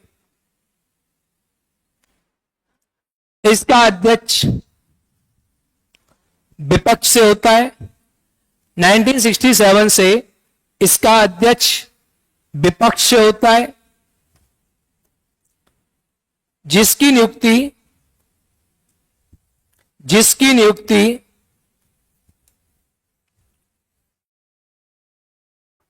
लोकसभा अध्यक्ष करते हैं। जिसकी नियुक्ति लोकसभा अध्यक्ष करते हैं। डन। अब लिखें इसका कार्य, क्या काम करती है, लिखें।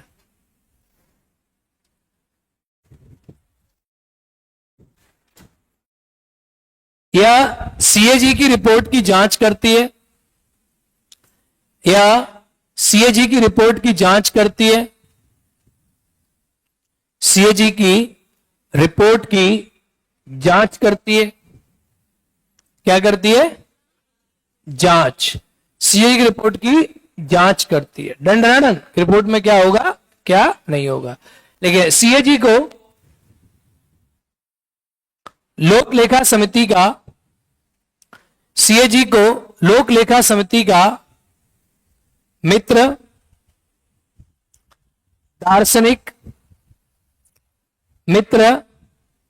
दार्शनिक और मार्गदर्शक, फ्रेंड, फिलोसफर एंड गाइड, मित्र, दार्शनिक और मार्गदर्शक कहा जाता है।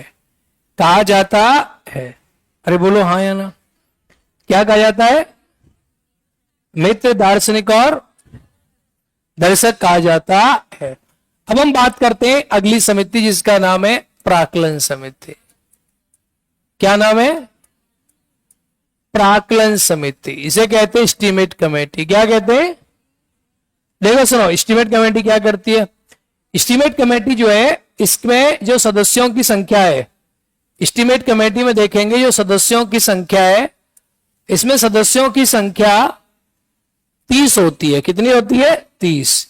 और ये 30 सदस्य कहां से आते हैं? ये 300 के 30 सदस्य होते हैं लोकसभा से। कहां से होते हैं? अब बड़ी सिंपल बात है, सदस्यों का चुनाव कैसे होता होगा? जोर से बोलो। एकल संक्रमणीय मत प्रणाली से। सदस्यों का कार्यकाल कितना होता होगा? जोर से बोलो। समिति का कार्यकाल 1 वर्ष। कितनी साल? 1 वर्ष। अच्छा, अब कोई मंत्री इसका सदस्य होगा? मंत्री सदस्य होगा? मंत्री इसका मेंबर नहीं होगा। अच्छा, इसका अध्यक्ष कहां से होगा? विपक्ष या सरकार से? इसका अध्यक्ष जो है पक्ष से भी हो सकता है, पक्ष से हो सकता है। अरे हाँ या ना? बोलो। दूसरी चीज, अब ये हो गया इसका बेसिक फंडा। इसका काम क्या होता है? देखो, जो बजट के प्राकलन होते हैं ना, प्राकलन, तो जो बजट के एस्टिमेट बनते हैं, तो बजट के जो प्राकलन है, बजट के प्राकलनों के संबंध में प्राकलनों का प्रारूप बनाना। जो बजट के प्राकलन है ना, प्राकलन, तो बजट के जो प्राकलन है उन प्राकलनों का प्रारूप बनाना। ये कौन से बजट के प्राकलन का प्रारूप तैयार करना है, इसका काम है तैयार करना कि कैसे होगा, कैसे बनेगा, उसका प्राकलन तैयार करना, ये इसका कार्य है। ये उसका प्राकलन बनाती है, बजट के प्राकलनों का प्रारूप तैयार करना इसका कार्य है। इस समिति को लोक लेखा समिति का, जो आपने पढ़ी ना लोक लेखा समिति, इस समिति को लोक लेखा समिति की क्या कहते हैं? जुड़वा बहन कहते हैं। क्या कहते हैं? जुड़वा बहन कहते हैं। लिखें, प्राकलन समिति में सदस्यों की संख्या 30 होती है। प्राकलन समिति में सदस्यों की संख्या 30 होती है। ये 300 सदस्य लोकसभा से होते हैं। ये 300 सदस्य लोकसभा से होते हैं।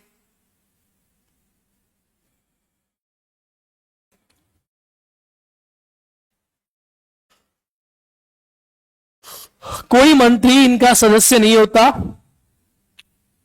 कोई मंत्री इसका सदस्य नहीं होता। सदस्यों का कार्यकाल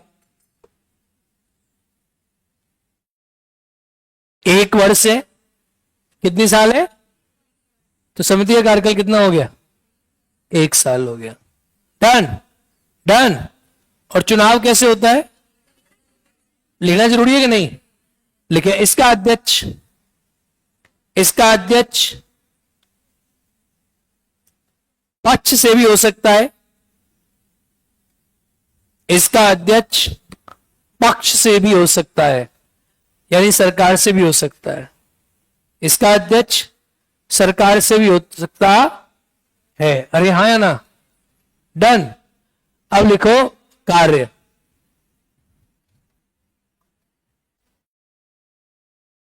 पहला, बजट के प्राकलनों का कार्य लिखें।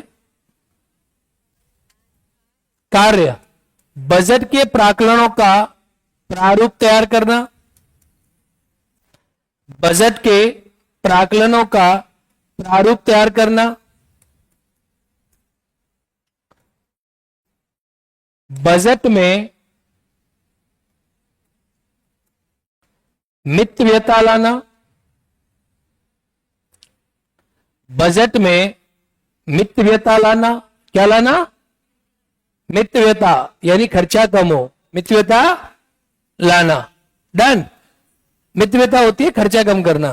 डन। तीसरा, इसे लोक लेखा समिति का, इसे लोक लेखा समिति का जुड़वा बहन कहते हैं। इसे लोक लेखा समिति का जुड़वा बहन कहते हैं। क्या कहते हैं इसे? जुड़वा बहन कहते हैं। Done done. जुड़वा बहन है लोक लेखा समिति की। अब डालें आप लोक उपक्रम समिति। कौन सी डालें? लोक उपक्रम समिति। इसे कहते हैं पब्लिक अंडरटेकिंग कमेटी। लोक उपक्रम समिति, इसकी स्थापना हुई थी 1964 में इसकी स्थापना करी गई थी 1964 में। एक कमेटी बनी थी जिसका नाम था कृष्ण मेनन समिति। कौन सी बनी थी? तो कृष्ण मेनन समिति की सिफारिश पर इसकी स्थापना हुई थी 1964 में। ये बनी थी 1964 में। इस समिति ने सुझाव दिया तो ये बनी। इसमें सदस्यों की संख्या 22 होती है। कितनी होती है? ये बिल्कुल लोक लेखा समिति की तरह है। कितने मेंबर होंगे? 22। कार्यकाल कितना होगा? 1 साल। कोई मंत्री सदस्य होगा? बोलो। इसका अध्यक्ष कहां से हो सकता है? तो इसका अध्यक्ष विपक्ष से भी हो सकता है और पक्ष से भी हो सकता है। अरे हाँ या ना? बोलो। इसका अध्यक्ष दोनों में से कहीं भी हो सकता है। तो इसका कार्य क्या है?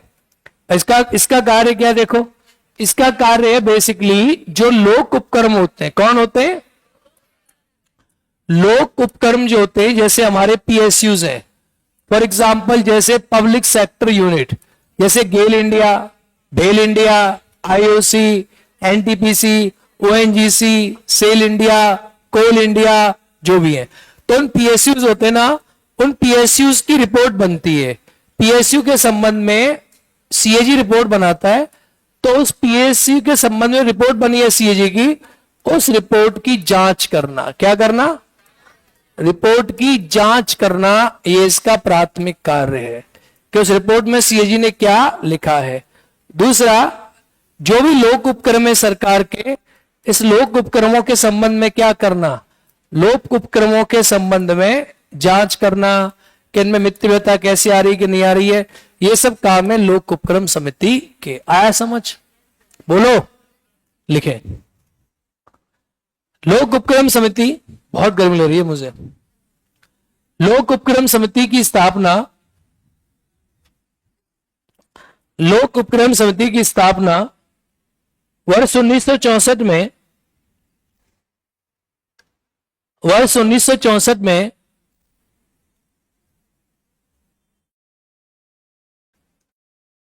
कृष्ण मेनन समिति की,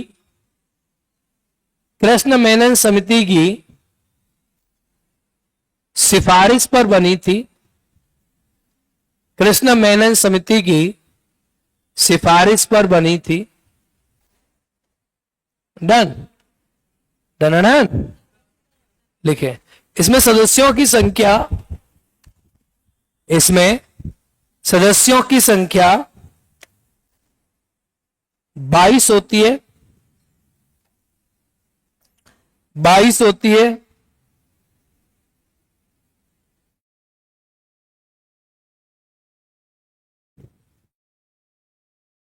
पंद्रह लोकसभा से,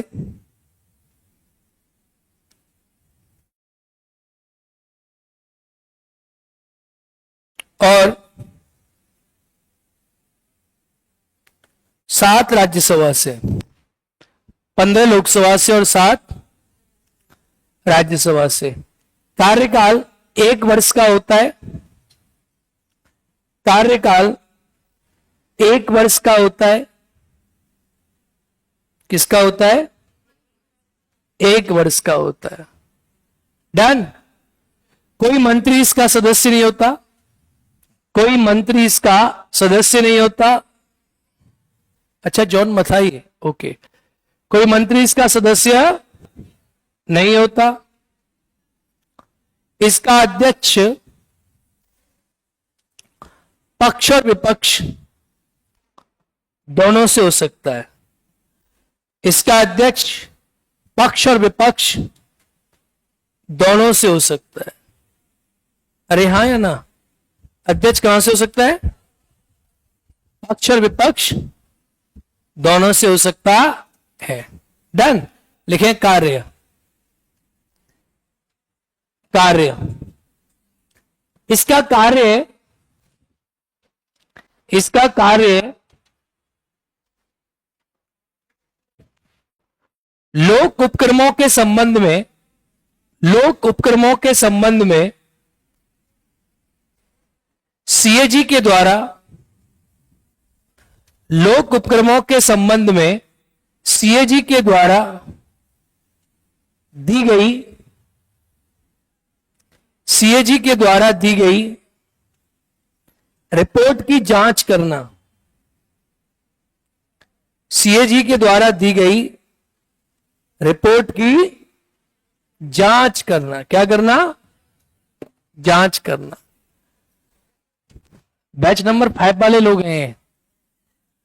जांच करना। क्या करना? जांच करना। Done done.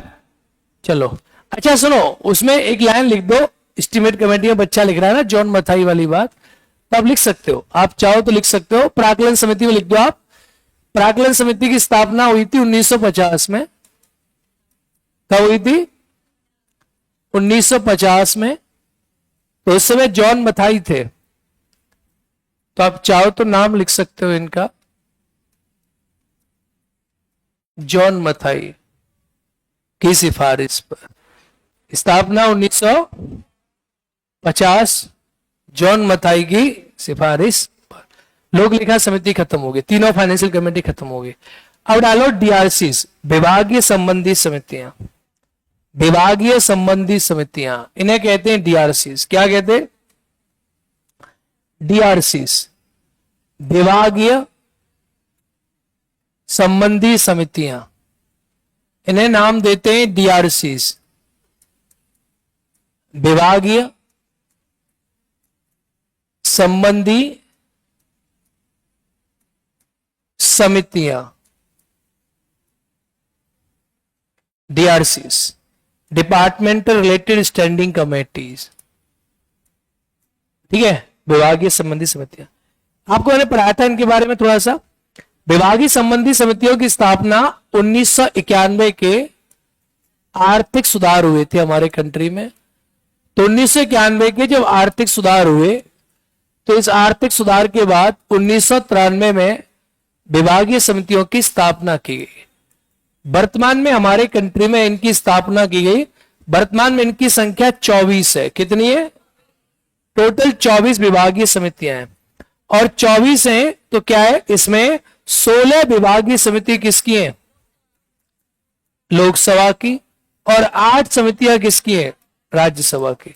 ये मेंबर्स नहीं बता रहा, मैं बता रहा हूं 16 कमेटियां लोकसभा का अध्यक्ष बनाएगा और 8 कौन बनाएगा? राज्यसभा का अध्यक्ष। अब जो एक समिति होगी, एक समिति सुन लो, एक समिति में सदस्यों की संख्या 31 होती है। कितनी होती है? एक समिति में 31 सदस्य होंगे। कितने होंगे? एक जो कमेटी बनेगी उसमें, अरे यार, एक जो समिति बनेगी उसके अंदर 31 सदस्य होंगे, 31 मेंबर्स होंगे, 31 उसके अंदर सदस्य होंगे। 31 में आप देखेंगे तो आपको मिलेंगे कैसे? कैसे? 21 और 10 किसके? राज्यसभा के। और 21 किसके? लोकसभा के। किसके? लोकसभा के। तो विभिन्न प्रकार के हमारे कंट्री में विभाग होते हैं। उन विभागों के लिए समितियां बनती हैं। जो बजट पे डिमांड होती है ना, कौन से विभाग को कितना पैसा चाहिए, उसके लिए विभागीय समितियों का गठन होता है। आई बात समझ में? ये पूरी साल काम करते हैं, डीआरसी कहते हैं। जैसे बहुत प्रकार के विभाग है, जैसे आप देखेंगे 8 समितियां, तो कई प्रकार के विभाग जो है ना वो राज्यसभा के पास है, और कई प्रकार के विभाग जो है वो लोकसभा के पास है। जैसे फॉर एग्जाम्पल ये है, देखो, अगर आप डिपार्टमेंटल स्टैंडिंग कमेटी देखोगे, ये मैंने आपको पूरा डॉक्यूमेंट बना के दिलवा दिया है। जैसे यहां देखो डीआरसी ना, तो डीआरसी जैसे राज्यसभा के अधीन 8 है, वाणिज्य, कृषि, शिक्षा, उद्योग, विज्ञान, परिवहन, स्वास्थ्य, कानून व्यवस्था। लोकसभा के अंदर कितने? 16, कृषि, आईटी, रक्षा। और यहां समितियों सदस्यों की संख्या कितनी है? 24 है। कार्यकाल 1 साल। पता है ना मैंने आपको, कार्यकाल कितना होगा? 1 साल। 31 कितने सदस्य? सब क्लियर है ना एकदम? डॉक्यूमेंट आपको मिल जाएगा, ये वाला मैं आपके लिए बनवाया। लिखो, डलवा दिया, डलवा दिया, डल दिया, डाल दिया, लिखे डीआरसी, विभागीय समितियां। लिखे विभागीय समितियों की संख्या, सॉरी पहले लिखो, विभागीय समितियों की स्थापना 1991 के, विभागीय समितियों की स्थापना 1991 के आर्थिक सुधार के बाद हुई थी। आर्थिक सुधार के बाद हुई थी वर्ष 1993 में। वर्ष 1993 में कब हुई थी? 1993 में। डन। वर्तमान में इनकी संख्या 24 है। वर्तमान में इनकी संख्या 24 है। कितनी संख्या है? वर्तमान में इनकी संख्या 24 है। 16 लोकसभा में और 8 राज्यसभा में। 16 लोकसभा में और 8 राज्यसभा में। Done done done. अब लिखो, एक विभागीय समिति में सदस्यों की संख्या 31 होती है। तो एक में 31 सदस्य, 16 में कितने हो गए? 16 48, यानी हो गए 400।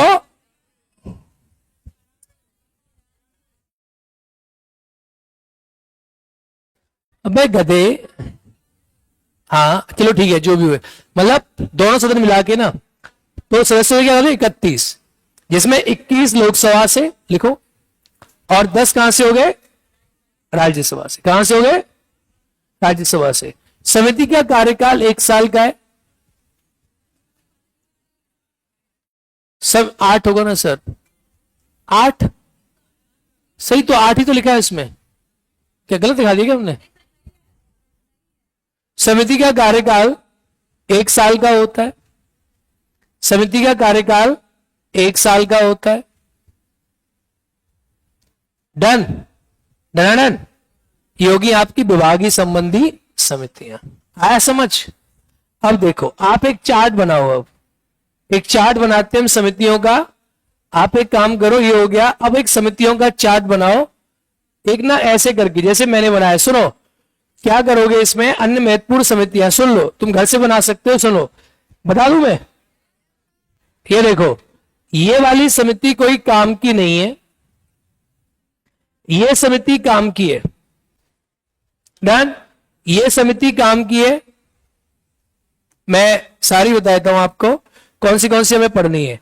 ये समिति काम की नहीं है, याचिका समिति को आप छोड़ सकते हो, मिटा दिया मैंने। पहली समिति ये काम की है, दूसरी ये, तीसरी ये और चौथी ये। बस सुनो क्या है इसमें। सुनो, आपको समिति की स्थापना कब हुई ये आपको बता देना है। बनी 1997 में, राज्यसभा में, लोकसभा में 3 तारीख को। अब क्या होता है देखो, ये अलग अलग है। जैसे आचार समिति, विशेषाधिकार समिति है, तो लोकसभा की समिति में सदस्यों की संख्या 15 और राज्यसभा में 10 है। यानी लोकसभा की समिति में जो मेंबर होंगे वो 15 होंगे और राज्यसभा में कितने होंगे? 10। यानी राज्यसभा की समिति अलग होगी और लोकसभा की समिति अलग होगी। उसमें 15 होंगे और इसमें 10 होंगे। आचार समिति में देखोगे तो लोकसभा की 15, राज्यसभा की में 10। इसका मतलब है अलग अलग होती है, लोकसभा की अलग है, राज्यसभा की अलग है। इसका काम है संसदों के आचार पे कैसा काम हो रहा है, कौन आदमी क्या काम कर रहा है।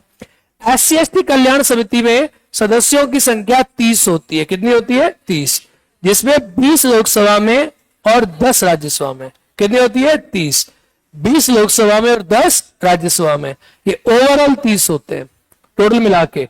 वैसे वुमेन एम्पावरमेंट में इसमें भी 30 होते हैं, 20 लोकसभा में और 10 कहां होंगे? राज्यसभा में। आया समझ नहीं आया? तो एक बार आप बना लो, समिति का नाम, स्थापना, सदस्यों की संख्या और काम लिखो। समिति का नाम, समिति का नाम, नाम एक तरफ डाल दो, समिति का नाम, स्थापना। ये चार्ट अच्छा रहेगा, जिससे याद हो जाएगा आपको। ये नाम, स्थापना, सदस्यों की संख्या और कार्य।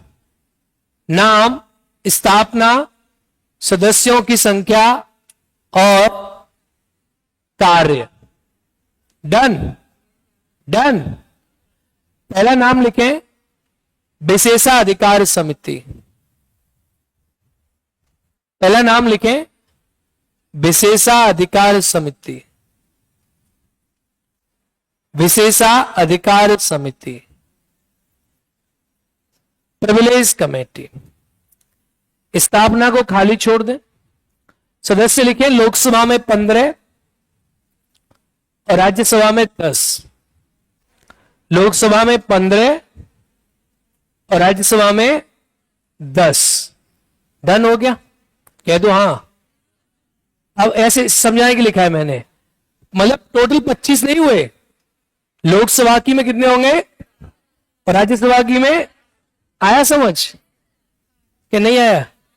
लिख दे, सदस्यों के विशेषाधिकारों की हनन की जांच। सदस्यों के विशेषाधिकार के हनन की जांच। किसी का विशेषाधिकार हनन तो नहीं हो रहा है। सदस्यों के विशेषाधिकार के हनन की जांच। क्लास के बाद लिखने का मन कर रहा है, अभी लिखो गधे, क्लास के बाद कोई नहीं लिख पाता। I don't believe in PDF, यही लिखो। ये तो मैंने आपको चार्ट बना दिया है, जिससे यहां थोड़ा वो हो सके, घर ले आए कुछ लिख सकता। अगला लिखे आचार समिति। क्या लिखे पता है? इसलिए बनवा रहा हूं चार्ट, क्योंकि इसमें सदस्यों की संख्या में कंफ्यूज हो जाओगे आप, कितनों की संख्या याद करोगे। ये छोटी छोटी कमेटीज हैं, अभी कमेटी छूट रही है, वो लिखाऊंगा मैं, भाषा संबंधी वगैरह वगैरह। ये तो चार्ट बना लो। आचार समिति, आचार नहीं, आचार। डन। स्थापना राज्यसभा 1997 और लोकसभा 2000, सन 2000। लिखे सदस्य 15 लोकसभा और 10 राज्यसभा। 15 लोकसभा 10 राज्यसभा। काम क्या है इसकी? सांसदों में आचार संहिता लागू करना। कैसे काम करेंगे? एथिक्स। सांसदों में आचार संहिता लागू करवाना। डन। कि सांसद कैसे कैसे काम करेंगे, लागू करवाना। डन हो गया। अब लिखे एससी एसटी कल्याण समिति, अनुसूचित जाति जनजाति कल्याण समिति। एससी एसटी कल्याण समिति मैंने इंपॉर्टेंट लिखा दिए, पीडीएफ में बहुत सारी है, आप चाहे तो एक नजर सब पे डाल सकते हो। जो कॉपी में लिखा है वो याद करना ही करना है, जो पीडीएफ में है वो भोकाल है। क्या है? पीडीएफ दे दे के इतना लोड दो दिमाग को, ये भी पढ़ो, ये भी पढ़ना, ये भी पढ़ना, सब पढ़ना, तो गधे तुम ही पढ़ लेते इतना। कॉपी में कुछ भी जो लिखा है वो सब कैसा होना चाहिए? याद। बाकी पीडीएफ जो भी मिल रही है ना, ये सब क्या है? आप चाहो तो याद कर सकते हो, ऐसा नहीं होगा कि आप याद करोगे तो फायदा नहीं होगा, लेकिन ना याद करोगे तो नुकसान भी नहीं होगा। लिखे एससी एसटी कल्याण समिति, सदस्यों की संख्या 30। अब लिखे 20 लोकसभा प्लस 10 राज्यसभा, प्लस लगाओ, 20 लोकसभा प्लस 10 राज्यसभा। डन। बोलो, लिख दो। अब सुनो, एक हमारे कंट्री में ना अनुसूचित जाति आयोग है, जिसको बोलते हैं राष्ट्रीय आयोग है। आर्टिकल 338 में उसके बारे में पढ़ाऊंगा आपको मैं। उस आयोग की रिपोर्ट की जांच करती है, तो लिख दे एससी एसटी आयोग की रिपोर्ट की जांच। एससी एसटी आयोग की रिपोर्ट की जांच, शॉर्ट में। डन। डना डन। एससी एसटी आयोग की रिपोर्ट की जांच। अगला लिखे महिला सशक्तिकरण समिति। महिला सशक्तिकरण समिति कौन सी कमेटी? महिला सशक्तिकरण समिति। डन। इसमें आप लिखें,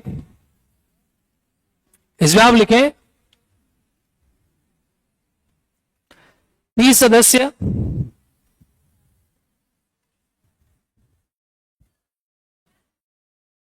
30 सदस्य। ले आओ गाड़ी बेटा, चालू कर दो उसको, चलते हैं। 30 सदस्य। कितने सदस्य? 30। 20 लोकसभा और 10 राज्यसभा। राष्ट्रीय महिला आयोग की रिपोर्ट की जांच। राष्ट्रीय महिला आयोग की रिपोर्ट की जांच। डन हो गया। सारी समिति यही है इंपॉर्टेंट, राष्ट्रीय महिला आयोग की रिपोर्ट की जांच। डन। बाकी पुस्तकालय आप छोड़ सकते हो, कोई आवश्यकता नहीं है। एक आती है राजभाषा समिति, ये मोस्ट इंपॉर्टेंट कमेटी है। डालो आप राजभाषा समिति, अलग से डाल दो हेडिंग। अब ये बॉक्स बंद कर दो। राजभाषा समिति, राजभाषा समिति, राजभाषा, डन डन। लिखे। अब देखो इसमें लिखा नहीं, इसे लिखा रहा हूं। यह एकमात्र समिति है, राजभाषा समिति, यह एकमात्र समिति है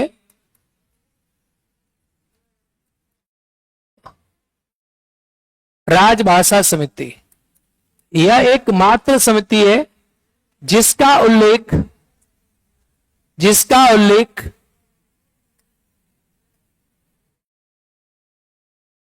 संविधान में है।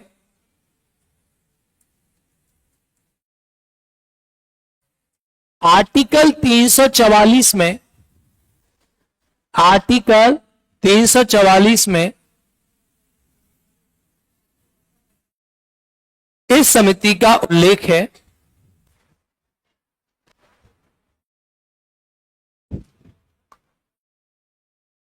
सदस्यों की संख्या 30 होती है, सदस्यों की संख्या 30 होती है।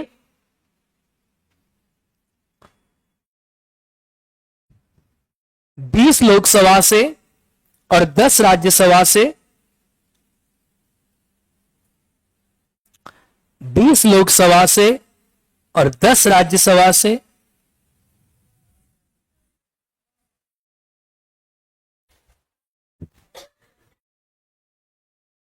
डन। समिति का अध्यक्ष गृह मंत्री होता है, समिति का अध्यक्ष गृह मंत्री होता है।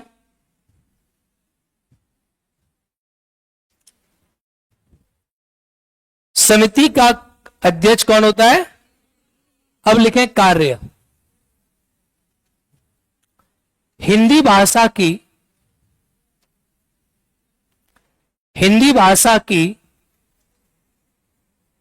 प्रगति की जांच करना, हिंदी भाषा की प्रगति की जांच करना और समीक्षा करना। क्या करना?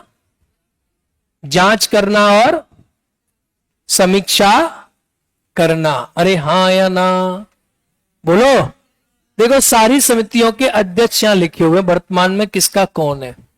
जांच करना और समीक्षा करना। एक और लिखे कार्य मंत्रणा समिति, इसमें नहीं है। कार्य मंत्रणा समिति, बिजनेस एडवाइजरी कमेटी। हाँ है बेटा, 1 साल कार्यकाल, हर साल बनती है। कार्य मंत्रणा समिति कौन सी लिखे? कार्य मंत्रणा समिति, बिजनेस एडवाइजरी कमेटी। बातें नहीं। देखो अब सदन का काम होता है, लोकसभा अपना काम कर, राज्यसभा अपना काम करती है, तो हर सदन की अपनी कार्य मंत्रणा समिति होती है। लिखे लोकसभा और राज्यसभा की, लोकसभा और राज्यसभा की, लोकसभा और राज्यसभा की अपनी अपनी कार्य मंत्रणा समिति होती है, अपनी अपनी कार्य मंत्रणा समिति होती है। लोकसभा की कार्य मंत्रणा समिति में 15 सदस्य और राज्यसभा की कार्य मंत्रणा समिति में 11 सदस्य होते हैं। लोकसभा की कार्य मंत्रणा समिति में 15 सदस्य और राज्यसभा की कार्य मंत्रणा समिति में 11 सदस्य होते हैं। अरे हाँ या ना। अब हम समितियों का पीडीएफ आपको मिल जाएगा, एक बार पढ़ लेना, आप कल बात करेंगे। थैंक यू जय।